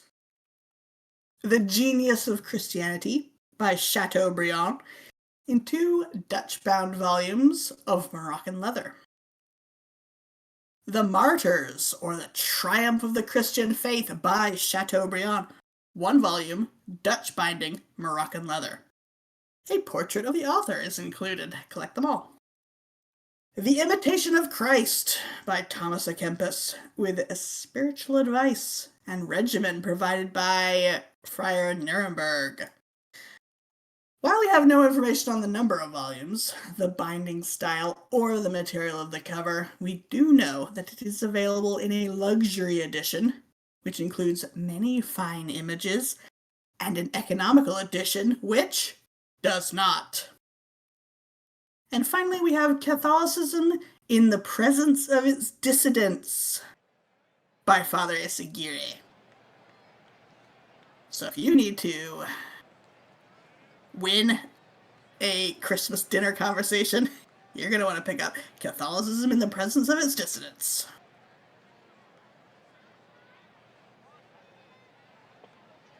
I'm liking that at this point, in 1906, Catholicism in the Presence of Its Dissidents seems the grossly latest book to have ever been written. Go on. Well, the Protestant Reformation at this point is like going on 400 years old. Yes, a lot of countries we would say are majority Protestant at this point, yes. Mm-hmm. Maybe Father Isigura just realized that, you know? It's that joke about, I don't know if you've heard this one. I guess it's appropriate enough because a European gets owned in it, but it's, Mexico City, public square, right? And there's this kid, very obviously, Amerindian features, indigenous features, and he's just absolutely wailing on this white kid, just calling him names, just going off on him, using the word gachopin, which is often used for white people. He's just punching him and punching him and punching him, and just calling him. And a cop comes up and he says, "Why are you beating that kid?" And he says, "Because these are the bastards that killed Cuauhtemoc," which was an Aztec leader who resisted the Spaniards and so on. And the cop goes, "Oh yeah? Wasn't that 500 years ago?" And the indigenous kid goes, "Yeah, but I just found out right now." Nice. And you know what? He's right. Let him cook. That is the appropriate attitude to have. So, let's also check. Ireland is currently beating the Vinotintos 11-6. Whoa! What the heck? Naguabo's Aniceto La Chataniere is in. He is through 4 outs, over which he has already allowed 3 earned runs and 2 walks. I don't know if he's going to want to keep playing baseball after his experience in this Copa. He's their mop-up guy. Well. And he's about to have to face, let me get the correct voice for him. He's about to have to face Ireland designated hitter Storbeck, who who is 2 for 3 with 2 runs batted in the 6th inning. Wow, so what we can learn from this game is when Ireland has no hits, of course they have no runs. But when they have 11 hits, they have 11 runs? That's incredible. So what you're saying is their hits and their runs kind of go together, yes? 1 hit per run? That's their efficiency? I'm liking Yes. this. See what else we got? England versus Jamaica remains a 2-1 game. Everton Stack, man, he was supposed to be the pride and joy of this rotation, and so far it has not worked out. He's had to pitch both games against England, by the way. And he lost the previous one. He's allowed 2 earned runs, 2 walks, and 5 strikeouts. Nick Gordon just lined out to end the 7th, and he's starting the 8th by facing Tony Crampton, also nicknamed Corky. Man, come on. Corky Crampton. No. And over here, boy, the moment they got back into the game, things moved along. This was a 0-0 game where both teams had 3 hits, and now Scotland has 5 runs and 8 hits to ID's 1 run, 4 hits, and an error. Wow. Here in the bottom of the 4th, Gabriel Fieve is facing Ewan Sharp, who is through 3 1/3 innings, 1 earned run, no walks or strikeouts. Christian Gallet just hit a sacrifice fly to score Eric Lacroix with 1 out in the bottom of the 4th. Great names. Yeah. The Haitian names are amazing. Their starting pitchers are, let me see if I can remember this from memory, Jean Rivière, Vincent Renault, and Ilan Guy, Amazing. who I believe plays for Juncos. I don't know if he plays for the major league team yet. I think he's still in the minors. Okay, here goes nothing. Top of the 7th, 2-1 for the Quisqueyanos. Let's see if they can hold on to that lead. Carvajal, who brought in both of those runs. He is currently the hero of the game. And he's 1 for 2. Will face Paicos, who is through 6 innings, 3 hits, 2 earned runs, 1 walk, and 6 strikeouts. Carvajal with that single to center field there. Is that going to be? Nope, that's a roller. It goes to Pito. He's got all the time in the world to throw over to first. And Carvajal is out. A screwball once again. Paicos now faces Filiberto Gallardo, who's 1 for 2 on the day. 1 out, base is empty. And on the 1-2 count, oof, another screwball in for a strikeout. Freezes him at the, let's see, Gallardo being a switch hitter. Good move. He freezes him with a screwball down and away. So the screwball is responsible for both outs here. And here comes a... Go ahead. I said amazing. That's why he won't stop throwing it. Exactly. And here comes Euclides Gonzalez, who's 0 for 1. 0-1 count. Plus a sac bunt. Gonzalez grounds out to Pito. He throws over to first. And I gotta say, doing a pretty good job with that shortstop defense after that error a while back. I think he noticed that he had disappointed everybody. Yeah, that's when you got well, and he probably realized that he could cause an international incident. So yeah, he was like, "Ooh, I'm gonna tamp it down. It's okay, guys. I got this." So that was a fastball, by the way, he used to end the inning there. And Tomas Perez will take back over in the bottom of the 7th against Tannenbaum, Vindish, and Pito. Tomas Perez is through 6 innings on 3 hits, 2 walks, and 6 strikeouts over 78 pitches. He will face Tannenbaum, who's 0 for 1 with a walk. And each time he comes up, I think looks more like John C. Reilly. Yeah, I can see it. The thing is, he's 20. I mean, some people just always look middle-aged. I guess That's so. just the way of the world. His pituitary gland just went into like full overtime. Yep. He just like never downshifted into looking his age. Tannenbaum puts one. Nope, not quite enough. You think a guy gonna do it again?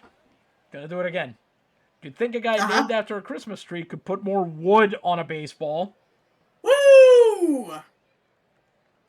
No. The crowd goes wild. Wood. The crowd shakes all their jingle bells. There you go. Exactly. He hits it to Garcia. Yeah, they. Well, this is Puerto Rico, and I think I'm allowed to say it as a member of the ethnicity, but they're all like holding up the pigs they're roasting in the stands over there. That's the other Oh, reason. great. That's the other reason attendance is lower. They had to open up space for people to like start cooking their Christmas dinner right there in the stadium. Which, by the way, Yeah. I am fully in favor of. If I was at a ball game and I turned and there was a dude just straight up roasting a pig, I would be like, "This is the greatest day of my life." I'm getting baseball and pernil in one go. This is it. I don't need Yeah. anything else ever again. I've Yep. Exactly. as Bob Costa said of getting mentioned in a song by Ludacris, I've lived a full life. Yep. There we go. So with one out and the bases empty, here comes Ralph Vindish, who's 1 for 2 with a ribby. 0-1 count on Vindish, and he lifts that one in the air.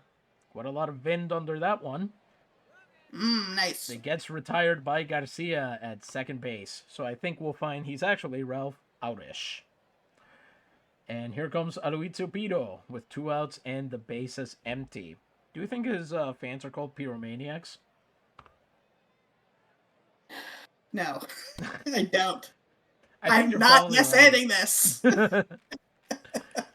Tying run on base as the Madeira makes it aboard with a walk. Here comes Angelopoulos, who's 0 for 2. Hey, he got aboard with a walk. That makes him a pyropathetic. Oh no. You ever read that comic where Calvin and Hobbes are walking around and Calvin just randomly stops his imaginary tiger friend and says, "Well, the tiger is real. His whatever. You get the point." And he says, "What if somebody came up to us and called us a pair of pathetic peripatetics?" And then Hobbes is just like, he says something along the lines of like, I guess I'll burn that bridge when I come to it. Huh? Says, I had to look up peripatetics and pathetic from that comic.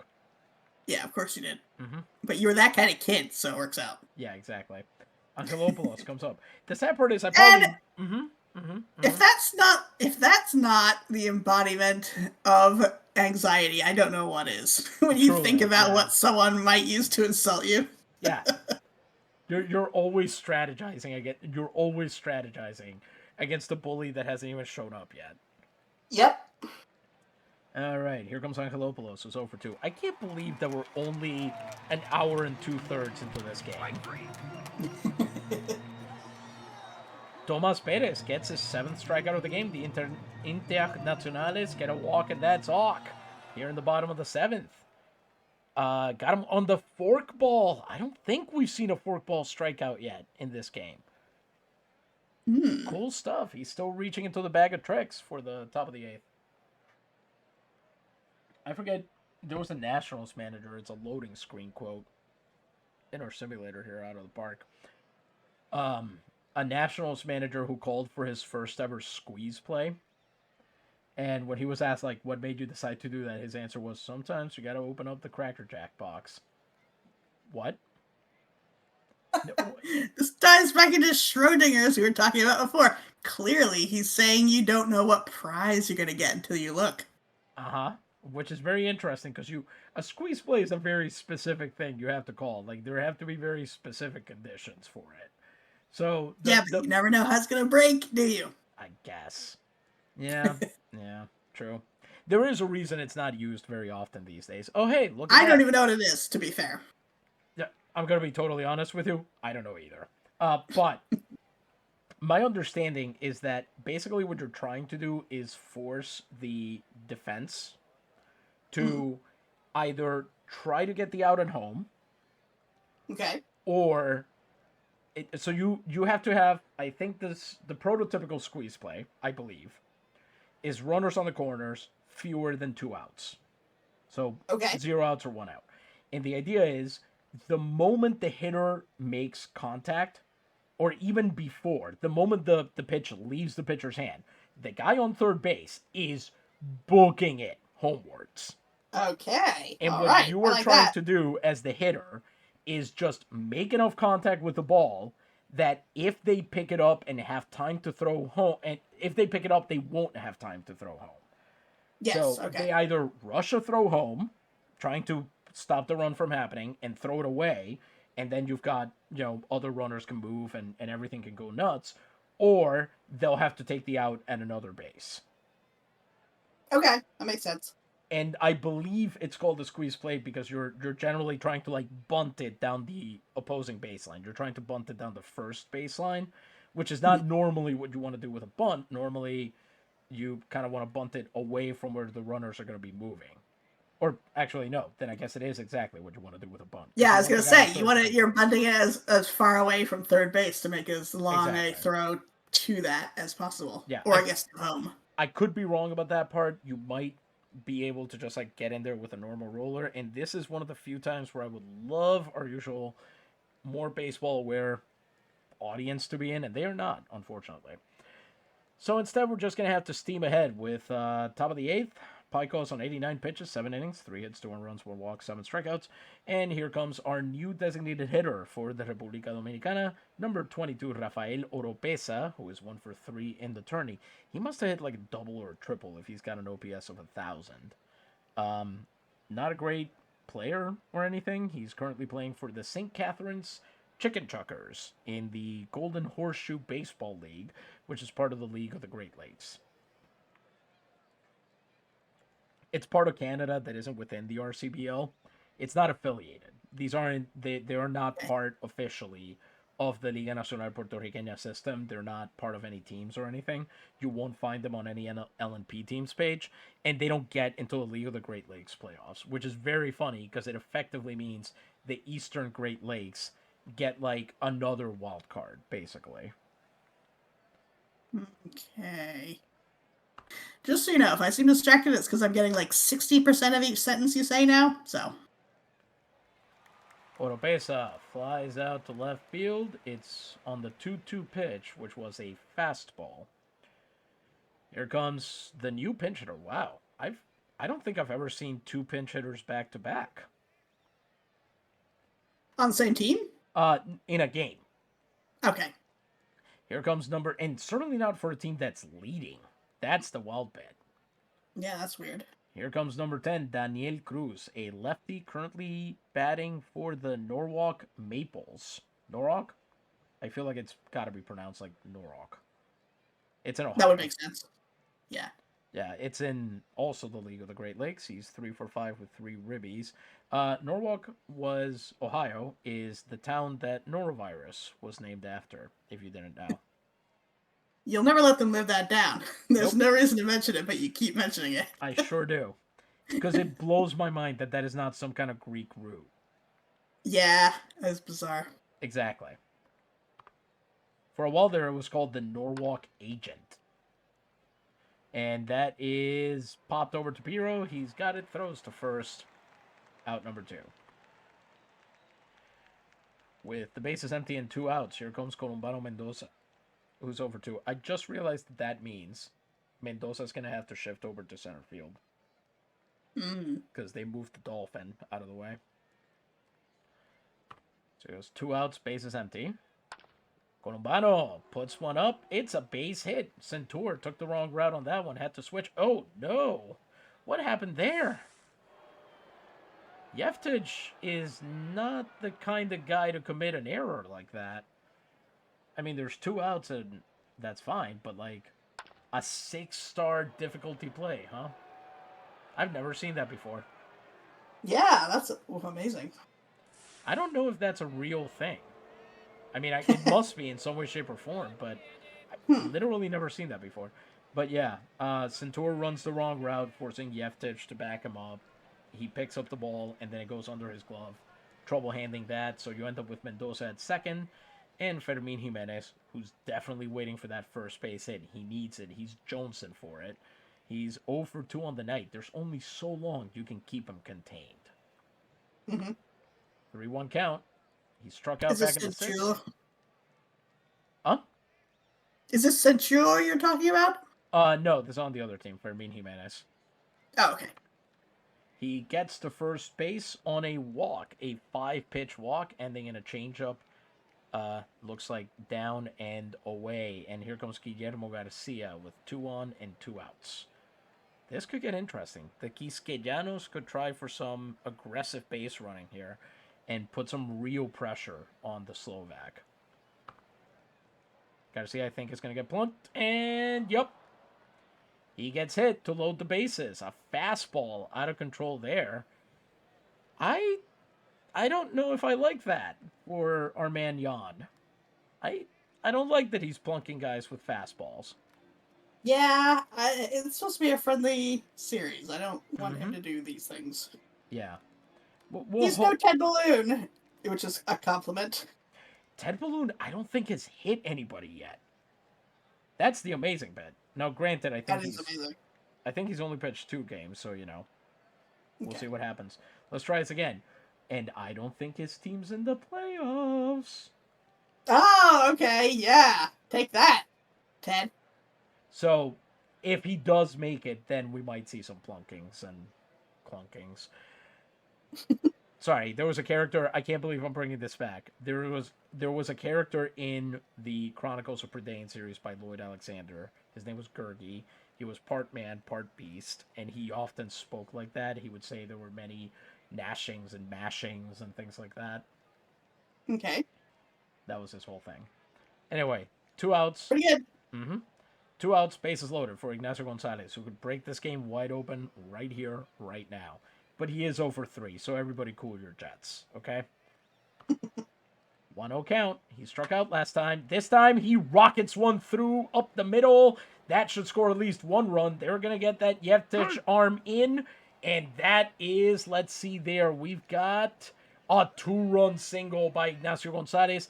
The Dominican Republic is now up 4-1. Launched that curveball right back through the box, and Tour once again just coming up short. Yevtich made sure to hold on to it, but not before 2 runs had scored already. Garcia taking third, Gonzalez to second, and Jimenez and Mendoza score on that one with their superior speed. The Quisqueyanos double their pleasure, double their fun, but they don't double their lead because they were ahead 1 run, and now they're up by 3. So actually, they tripled their lead. Amazing. Great stuff. Really clutch at bat there by Ignacio Gonzalez. You knew he wanted it. He was going to see it through sometime in this game. And here comes Jose Carvajal with a chance to be even more the hero. He already drove in the first 2 runs of this game. What if he were to do it again? Mm-hmm. On the 1-2 count? Strike 3. Or he could do that. He strikes out. Baicos strikes out his 8th hitter of the game. The Dominican Republic, La República Dominicana Maldiciones. Puts 2 more runs on the board, and we head to the bottom of the 8th, where the Internacional are running out of outs here. They've got 6 to make 3 runs happen. Here comes Tomas Perez. 7 innings, 93 pitches, 3 hits, 3 walks, 7 strikeouts. He'll face the top of the European lineup, starting with Geisbers, Yevtich, and Anderson. This is like an IPA workout, reading this lineup. I heard IPA. I said... And if you're talking about beer, then I agree. No, I said reading the top of this lineup is like an IPA workout. Oh, I see. Okay, yes. 1 for 2 for the Crabman. He drew a walk last time. Can I ask you a question about that? Oh. Mm-hmm.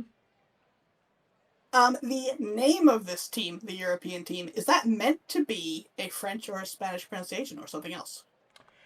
If it were Spanish, it would be Internacionales. It would have that E at the end, and you would pronounce it. Does it not have an E?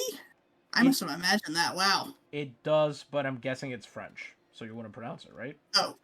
Yeah, you wouldn't. No, you're right. I was just assuming that this team name was pronounced in the Spanish style, but apparently not. Okay. No, if that were the case, the last T would be a C instead. Internacionales. Gotcha. There is a Spanish player on the team, Alfredo Cabrera. Okay.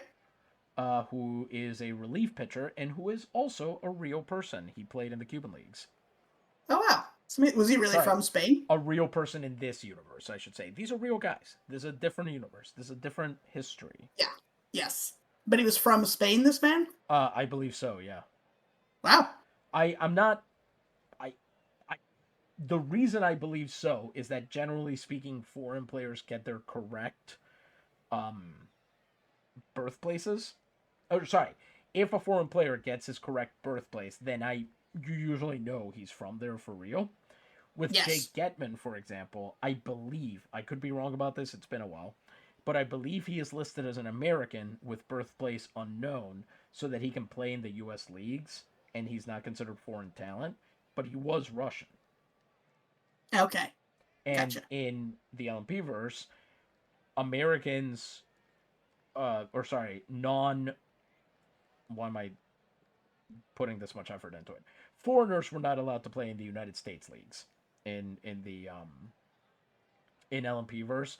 There were a few Puerto Ricans that actually got signed, and then apparently that made the United States leagues decide we're not gonna cotton on to this, and so they banned foreigners. Which, to be fair, so did the Okay. Puerto Rican leagues. So if you weren't Puerto Rican and weren't American, the only leagues you could play in were Canada, Cuba. Well, there was a Texan league you could play in, and then eventually the British and Southwestern leagues sprung up. So by the end of the 19th century, there were a number of leagues you could play in, but it took its sweet time happening. Okay. Good to know. And that was a big reason behind the expanding of baseball to these other places. So anyway, Joka Jeftic comes up with a 1 out and the bases empty. An 8-pitch at bat for Hayes Bears before he lined that slider into left field there. Gonzalez had it in plenty of time because he obviously knew the exact angle it was traveling at. See, it's a geometry joke because his name is still Euclid. Oh, yes. I missed most of the middle of that, but yes. Geometry, Euclid. I gotcha. Mm-hmm. Jeftic, he's 0 for 3 on the night. The 2-1 is launched to second base, but Garcia has it. Great job there. Making a 5-star play at second base there, Guillermo Garcia. I guess the thought process is that that ball was hit so hard that he had to basically sprint over. Mm-hmm. So he's got it. 2 outs for Jan Anderson. And boy, 4 outs for the Europeans to turn this around. He's 0 for 3. First pitch. Anderson struck out last time. And here, second verse, or I guess second base, same as the first, because they ground out again to Guillermo Garcia to end the 8th inning. Before we go into the 9th, we'll see how things are. Oh, my lord. Whoa. Wild. Well, I guess we learned Scotland doesn't get a run for every hit they make. Nope. They are slightly inefficient. They should really work on that. Scotland, the Scottish do love to work on their efficiency, you're right. Yes. They're up 11 yeah, they're let me think. How am I going to put this together? I think right now the Scottish hitters are talking about the Haitian pitchers and saying, "They cannot take much more, Captain." Boo! Bottom of the 5th, and Haiti is losing 11-1. Ewan Sharp is through 4 2/3 innings with an earned run and a walk, no strikeouts. Haitian shortstop Francois Bellet just grounded into a double play. And there's a 2-2 count and 2 outs with a man still on the third. Wonder who escaped that one. The carnage could only get worse, is the thing. That's what really impresses me here. This could be worse. Things could. Yeah, I don't know what other. Things could decline from here. Mm-hmm. I don't think we've seen a game where somebody's winning 11-1 in the 5th. Yeah, that's pretty severe. Yeah, and here comes Thomas Larue to try and salvage some measure of respect here. I don't even want to know who's pitching for the Haitians right now. Canadier must be just pulling whoever off the bench at this point. Well, Ireland is now beating Venezuela 15-6 in the 7th. And it is, let's see here, tell me this isn't a Venezuelan name. Gualter Firmino is... What the heck? He must be half German and I'm guessing half Italian, but really that could be Firmino too, and they just forgot to put the tilde on there. Wasn't... Okay, am I crazy? Wasn't Venezuela winning the last time we looked? No, God, no. Remember Oh, okay. well, sorry, they were winning the first time. They were up 5-0. They were Okay. no-hitting Ireland. Yeah, that's the only one I remember. Okay, never And mind. then There and must have then been something in between. the next time we went there, Ireland was winning 11-5. Okay, don't remember that. That's Gotcha. This is very interesting because you mentioned Scotland not getting a run for every hit, Hmm. but that joke started because Ireland had 11 runs and 11 hits. Had. I don't. No, I only remember it. I was tying it only to Scotland's their own performance. Okay. So Ireland is beating Venezuela 15-6 now. Turlo Ureña is now in. He's 1 for 3 with a ribby. That's the Irish Cuban left fielder for the Caballeros de Comerillo. He's got a man on first with no outs. And let me get the voice again. Storm Peck is on first, having just RBI'd in Rob McCarthy. And again, it could get worse. That's the really amazing bit. There are two teams here that have a very real chance to score 20 runs. Hmm. And England versus Jamaica is still 2-1.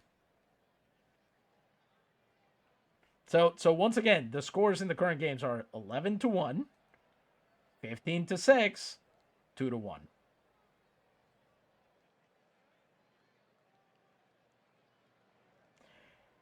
We're in the bottom of the 8th here on a rain delay, apparently. Sean McKinnon, 7 1/3 innings, 1 earned run, 2 walks, and 1 strikeout. Anthony Gifford just flew out. There's a man on first, and Kieran Michael coming up with 1 out. I don't know that he's going to be able to do anything, but who knows? Stranger things have happened in this Copa. All right. Top of the 9th for Filiberto Gallardo here. He's 1 for 3. Gonzalez and Oropesa will follow him against Jan Paikos, who is at 109 pitches over 8 innings, 5 hits, 4 earned runs, 2 walks, and 8 strikeouts. Here goes nothing. Gallardo struck out back in the 7th, and he goes down striking here as well. It's out number 1. Paikos gets him on a fastball. Let's see, how am I always forgetting what handedness batters are?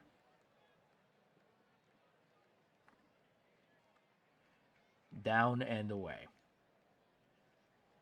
Next up, Euclides Gonzalez, who is 0-for-2 on the day. He's got a sac bunt on the line as well. 1 out, and the bases are empty. Hits that one hard, right to Pito at short. He makes the throw over to first, and that's out number 2.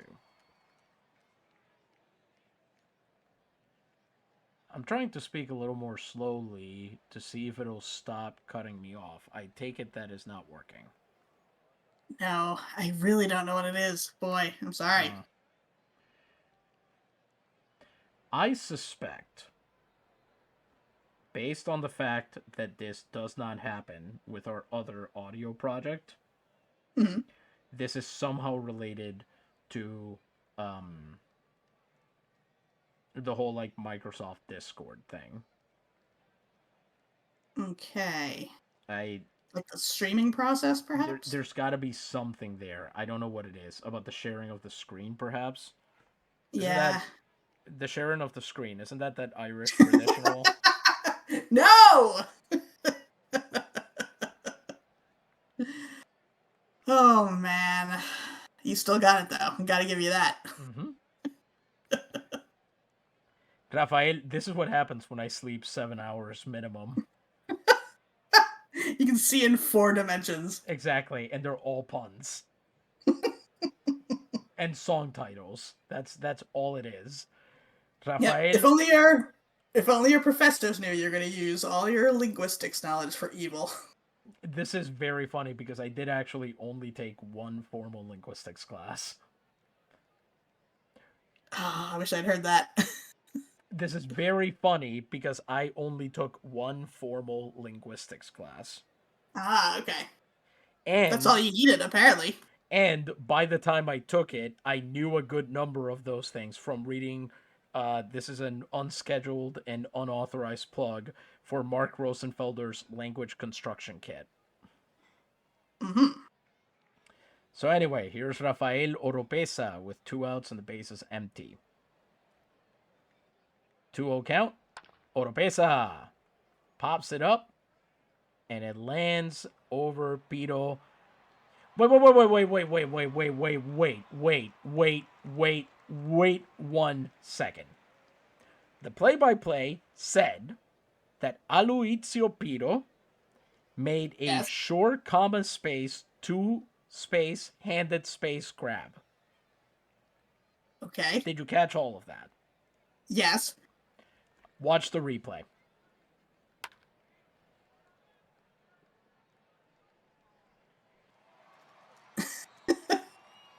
Well, some sleight of hand going on there, I guess. Sleight of 2 hands, more like. Sleight of hands. Yeah. That's right. I guess, well, you know how it could work is if one hand is his hand, and then the other hand is the mitt. He's wearing a false arm, so you can't see what he's doing when he performs his magic tricks. Oh, he's the guy from The Fugitive? Wait, I don't know what that means. It was the one-armed man was the guy who killed Dr. Richard Kimball's wife. Okay. Or whatever it was. I'm going to be honest with you, it's been a minute. Alright, haven't seen that one. Gotcha. Yeah. I just remember that from the same trivia book where I learned a lot of things about American book culture. Mm-hmm. Yeah, that's how I know. Movie trivia in it? It had kind of everything. It had music, it had film, it had television. It even had interviews with like Sterling Siliphant, the guy who wrote Route 66, the series. Had an interview with a guy who did a number of famous commercials. I can't remember his name right now. Who else?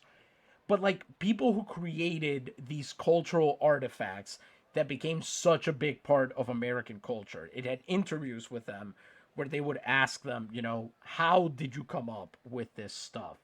I want to say it had an interview with Billy Wilder, the director. Okay. I could be wrong. It definitely had a section on him. I don't remember if it had an interview with him. Because that's how I learned the story about... I've heard it told of other people as well, but that when he was in Europe, his wife asked him to procure a bidet for their house, and he cabled back, unable obtain bidet. Suggest handstand and shower. Gotcha. And speaking of Europe, Europe currently has 3 outs left to try and win this one. Otherwise, they will hand the Quisqueyanos their first win in the tournament. So let's find out how this is going to go. Tomas Perez is at 106 pitches over 8 innings, 3 hits, 3 walks, 7 earned runs. He will now face Jacques Centur, who is 0 for 3. Centur apparently has yet to get a hit while playing as a home team in this Copa.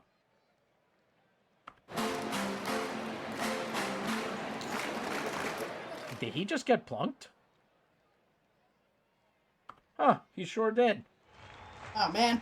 Forkball got away from Perez there, and Centur, apparently he thought it was going over his head. Why? I have no idea, because it was a forkball. But that puts the leadoff man aboard, and here comes Jake Getman, who's 1 for 3 and struck out back in the 6th inning. Man on first and no outs for the Internacional. Oh!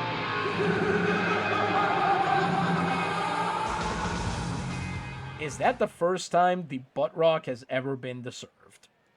It is a very mocking laugh at the end, isn't it? It sure is. But I think for the first time, Getman actually got it. He smashes that curveball down the left field line.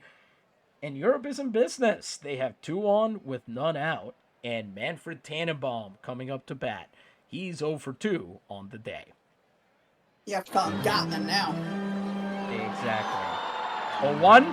Up the middle. That's a base Oh, hit. man. And Wow. they'll What a load the good hit. bases. Very nice. Old Tannenbaum, Old Tannenbaum. Wie treu sind deine Blätter. That is the only two lines I know of Old Tannenbaum. You think they're spontaneously singing that in the crowd tonight? Yeah, the 2 Europe fans who made it here in time. I feel like if people know the song and it's Christmas Day, you can get people to sing it. There is, as far as I know, there is no Puerto Rican version of it. Ugh, darn. So that would be the problem. There might be one now. I don't know that there was one then. And also, Christmas trees at the time. Here we go. Here we go. Get ready for this. I need to check this before I mislead our esteemed audience. But hang on just 1 second. Oh, boy. If I remember correctly, the man who brought the... Hang on, it's correcting my misspelling here. Okay, While you do that, no, I'm taking over. Oh, I'm hello. seizing control. While you do that, How appropriate for Europe.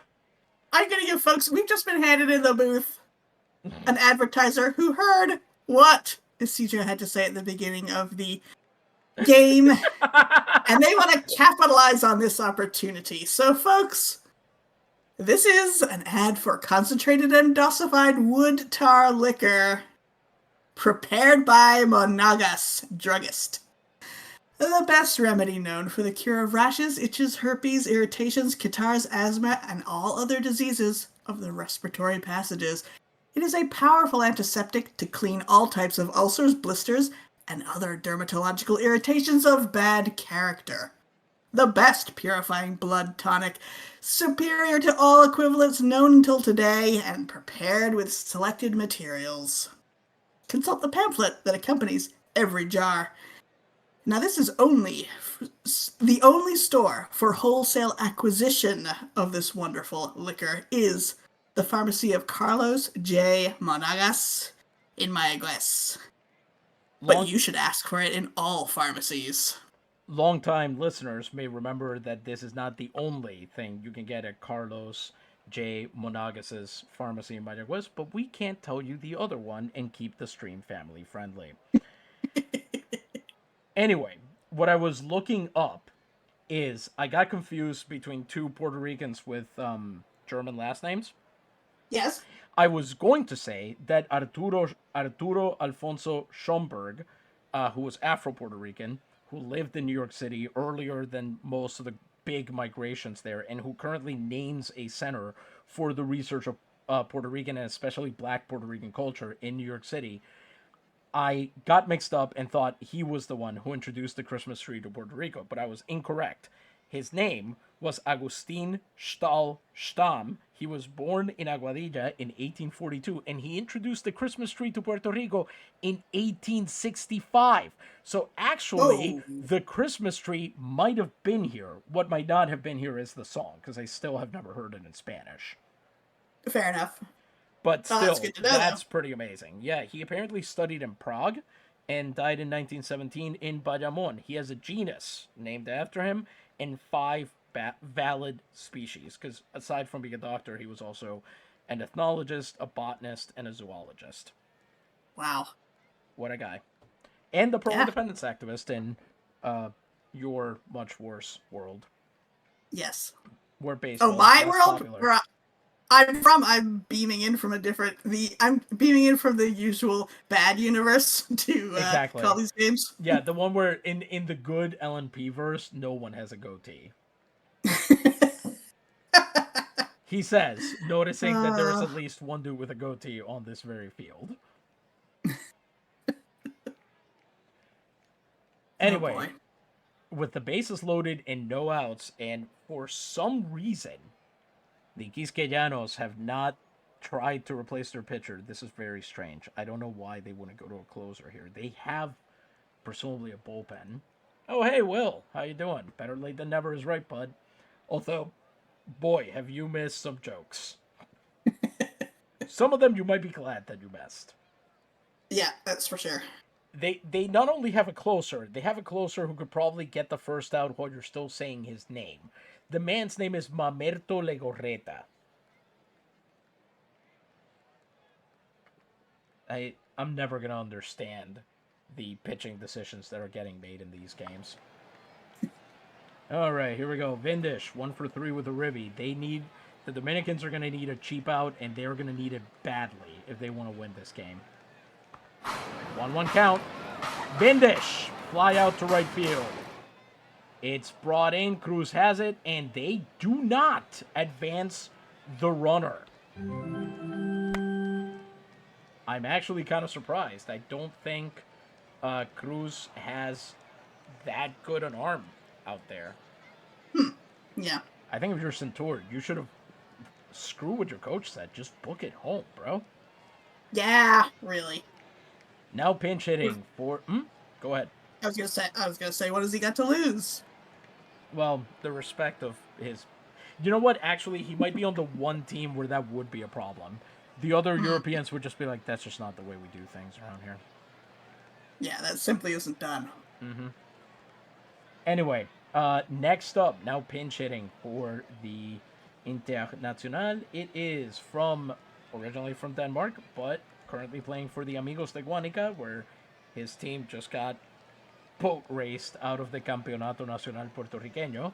Number 25, Cern Larsen. I think I mentioned this. First player in Liga Nacional Puertorriqueña history to be Danish. He's already 1 for 1 during the tournament. Let's see what he does with the bases loaded and 1 out. This game could be tied in the blink of an eye. 1-0 count. Larson lifts it into left field, and that's another fly out. Gonzalez has it sized up all the way, makes the catch, and of course, that is a splitter from Perez there, who's just throwing these with the last of his energy. There's just no way, man. I have an immense respect for Tomas Perez because he's not a high control pitcher. He's always going to give you more walks than you think are necessary to get through a game. He'll hit guys. He'll have wild pitches. He's very much Dominican Ted Balloon in that way. But he gives you a chance to win every single time he goes out there.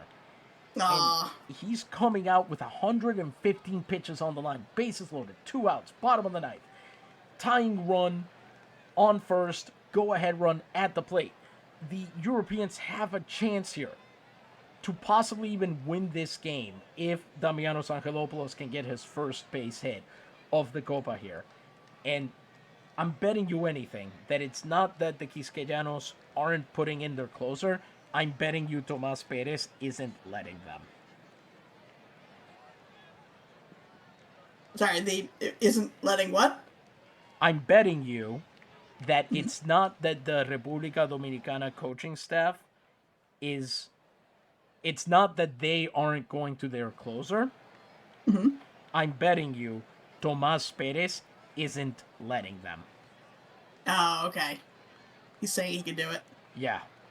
The Europeans are down to their final out. Inshallah. Let's see what's going to happen here. First pitch. Angelopoulos into left field. Caught by Gonzalez out in left. And the Quisqueyanos de República Dominicana get their first win in the Copa Mundial. So we were both wrong. Yeah, we sure were. Wow. You were closer to right, I would say. You predicted a 2-1 game. Spiritually, it kind of was one. Yeah, we saw a lot of innings where people got on base, or several people on base, and they just couldn't get those runs. Multi-hit game only by Jake Getman, who also had multiple stolen bases. So did Guillermo Garcia. who, let's see, Fermin Jimenez, no hits, but he did score 2 runs because he walked twice. Tomas Perez gets a win here. I believe that's his first. Well, it has to be. His team hadn't won a game yet. Mm-hmm. Allowed 5 hits, 1 run, which was not earned, 3 walks, and 7 strikeouts. Jan Paikos takes his first, I believe, loss of the tournament. 9 innings pitched, 5 hits, 4 runs, all of which were earned, 2 walks, and 9 strikeouts. So even those errors from Yeftich and Piro were not what caused the loss here, is what we're learning. Mm-hmm. And I have to imagine that Jan and Tomas are going to have a great time talking about this on the other side of the offseason.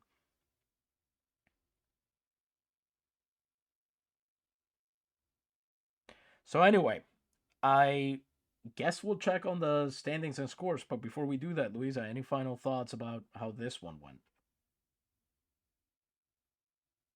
I'm sorry, I heard this one. Any final thoughts about how this one went? I was surprised that the Dominican Republic was able to pull this win out, but they did a great job. They clearly were really working hard at it, and it was a good game. Yeah, I enjoyed it. Yeah, exciting game on both ends.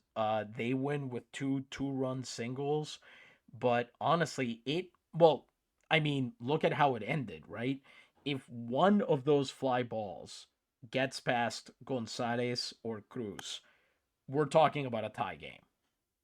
Mhm.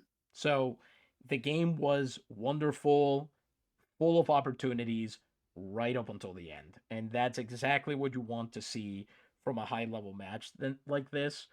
Yeah. There is a very real chance that this is the one and only ride for the Internacional, at least for a good long time. Mhm. 1910 may see one that may happen. There will definitely be German and Italian teams in that tournament. Also likely to be Japanese and fronterizo teams, which would by themselves give you 16 teams already. So obviously, that makes things a little bit interesting if the regionals continue to compete. So Mhm. some of these guys we'll see where they end up basically, but we're pretty excited. If Europe can pull out a couple wins in its last 2 games, they certainly still have a shot at the playoffs, and they've got the kind of lineup where they could win those elimination games. Because frankly, I still don't think the Quisqueyanos are going to the playoffs. Not in this Copa. You don't think they're going to make it to the playoffs, you say? Not in this Copa. I think they Okay. will in the future. This is a team with a lot of potential, but I just don't see it happening this time. Mm-hmm. Anyway, let's check on the scores for the day. So Ireland ended up winning 17-7. Wow. Yep, they scored 7 in the fourth, and then just didn't stop scoring until the ninth. That's brutal. Yep. England ended up winning 4-3 against Jamaica. In Mm-hmm. extras, they won in the 10th, scoring two Oh, wow. runs, and then Jamaica was able to score one. Jamaica has this thing where they continue to out-hit the opposition and they have nothing to show for it. Ah, that's a heartbreaker. Exactly. It's brutal. And Scotland won 11-4. Haiti actually struck for 3 runs there in the eighth, but could not pull it out. So the Grenadiers are, oh boy, I don't remember the standings right now. Let's take a quick look. So Puerto Rico, as I mentioned, and England now have both given themselves places in the playoffs. Uh, Wow, okay. those Zeds, are wild cards. So that just means they're guaranteed playoffs. It doesn't mean they're guaranteed to win their division. Mm, Though they probably are at this point. Let's be honest. yeah. Europe remains in second place. Wales and the Quisqueyanos are now tied in that division. Jamaica is still in second place over in Gamma. Ireland and Arabia are still first and second in Beta. And in Delta, Oceania and the Grenadier are still first and second. So nothing has changed, really. Well, yeah, Sometimes it do be like that. true. I Cannot believe this is when we're finally getting viewers. Maybe we need to, like, I hate to say it, but we might need to start these games later or something. Like, this is when we're always getting people. So why don't we at least talk about some old friends that we're seeing around here? I take a run around the stat leaders. So first of all, our old friend Minsu Kim from the Navegadores is currently batting Ah, 600 in the Copa. whoa. Behind him is, let me get the voice right, Storm Peck, who's batting 562, and behind him, Alban Lopez from the Borinqueños, 533. Jake Getman remains the only guy who's hit a home run in the entire Copa. Wow, that is quite the distinction. Indeed. Charles Wilson from England has batted in 10 runs. Behind him is 42-year-old Hernando Cabrera. I love that. That's amazing. These are literally the two edges of experience here, because Charles Wilson is a 19-year-old rookie. You can tell by his fake mustache and beard. Exactly. He actually pencils them on every morning. Yep.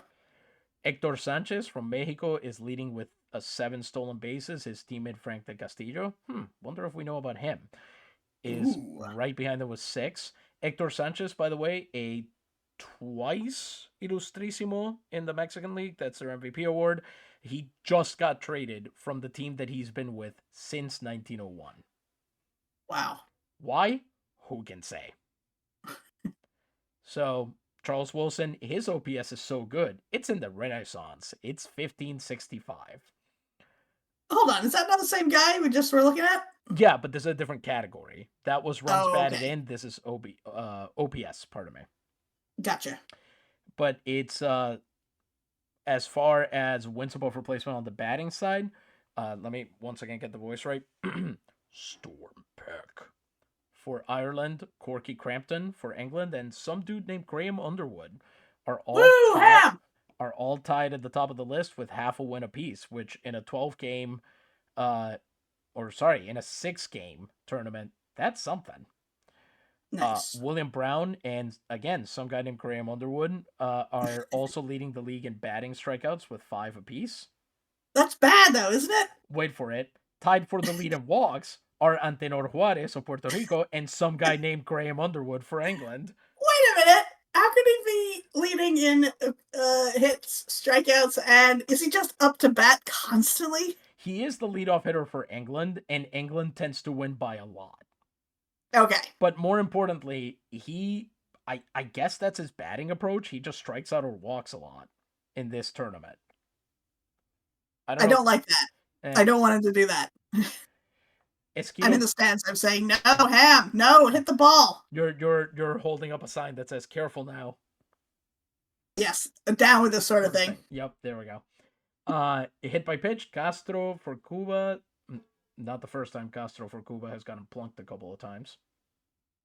Nice. Centaur for Europe. We saw one of those plunks. And Compton from Jamaica have all been hit twice. Says C. Seiler, by the way, hi, how you doing? Says Underwood from the famed typewriter magnate family. Unfortunately, no, he's from the famed Ham family. That's right. We need to redo his trading card so you can all learn about his story, but we don't blame you for not knowing that. Let's see, Frank de Castillo leading in total base running, because, he's not fielding for that one, as I know Louisa would point out if I didn't. I'm sorry, I cannot hear what you just said. I said Frank de Castillo is leading the Copa in total base running, and I said if I don't say that that's because it doesn't involve fielding, you probably would. He's been better since we've been ragging on him so terribly. It's true. I will say that. Byron Wood for Scotland currently has the longest hitting streak with 5. Behind them are Jonah Adamich of Canada and Teferi Adel of the Sultanes. In terms of wins, Ted Balloon, Isidoro Garcia, and Colin. This feels like a trap. It surely it's like where, but it might be where. I think it would be where. It means man, doesn't it? It depends. I don't know what the root would be. It's man in, I want to say, Saxon, Yeah, Anglo-Saxon, no, something it like makes that. sense because it's German for, is it German for who? It's related to German for who. Okay. So yeah, it does make perfect sense. I'm just not sure if that's the root of this or if it's like a different name that is now spelled this way. Yes. By the way, he has 2 wins, and I don't even think he's a starter. I think he's won both of them in relief. So I'm betting you he won both of the ones against Jamaica because I think they won both of those in extras. Hmm. Ted Balloon leading the Copa in strikeouts with 21. Right behind him, Tomas Perez and Everton Stack. The 3 top strikeout artists in the Copa are all in the Naguabo rotation.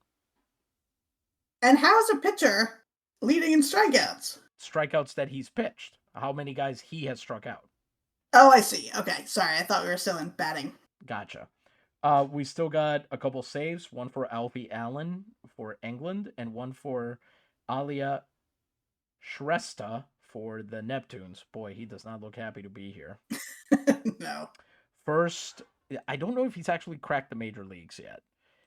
When he does, and I assume that he will become the first Nepali player in Liga Nacional Puertorriqueña history. Wow. And really, that's all she wrote. We can get into more complicated stuff, but other than that, gente, very happy to get to bring you what turned out to be a really exciting game. I'm going to be honest, I expected a complete dismantling at the hands of the Europeans because that's usually what happens in Hmm. like politics, not so much in baseball. But very very surprised, and it was kind of awesome to be here for the first win by the Quisqueyanos. That kind of feels like the experience that we've had every time we've gone into one of these games. We go in expecting a result, and not only do we not get that result, the result we get is radically different. Hmm. So, before we let him go, any other final thoughts you want to make sure we get on the record? I'm just. I can't wait to see who wins this whole thing, who wins the cup. But I have no idea who that's going to be. So this is very exciting. I love that it's the first one we don't have any record to look at. We don't. We have no idea what's going on. We are completely adrift in a sea of chaotic baseball, and what better place could we be? Bueno, gente, we are going to leave it there. We have one more game to record and put up for you, Game 9, which is going to be between the 2 top teams in Grupo Delta, Oceania and Haiti. Um, And after that, we will go right into the playoffs. Our guess is that we are going to play through the first 2 rounds of the playoffs, which are just elimination games, because frankly, recording a game every night is tough on the voice, even though we try to do it at pretty much this volume. Um, Actually, that's kind of surprising. I'm used to talking a lot more than this on a daily basis, and yet it's an effort. So we'll see what we can do. If we can record some games, we will. If not, we'll see how it goes. And then by the time it gets to the finals and we know who that's going to be, game 1, we're going to be back here on Friday to get that done. So, for those of you who haven't noticed the date, we'll say before we sign off, Feliz Navidad, Merry Christmas, Fröhliche Weihnachten, uh, Joyeux Noël. merci beaucoup, Buon Natale, and thank you very much for coming. This is, as always, Isidro Montalvo Espinosa, broadcast coordinator for Liga Nacional Puertorriqueña en Vivo. Gente, buenas noches, gracias mil, y Dios les bendiga.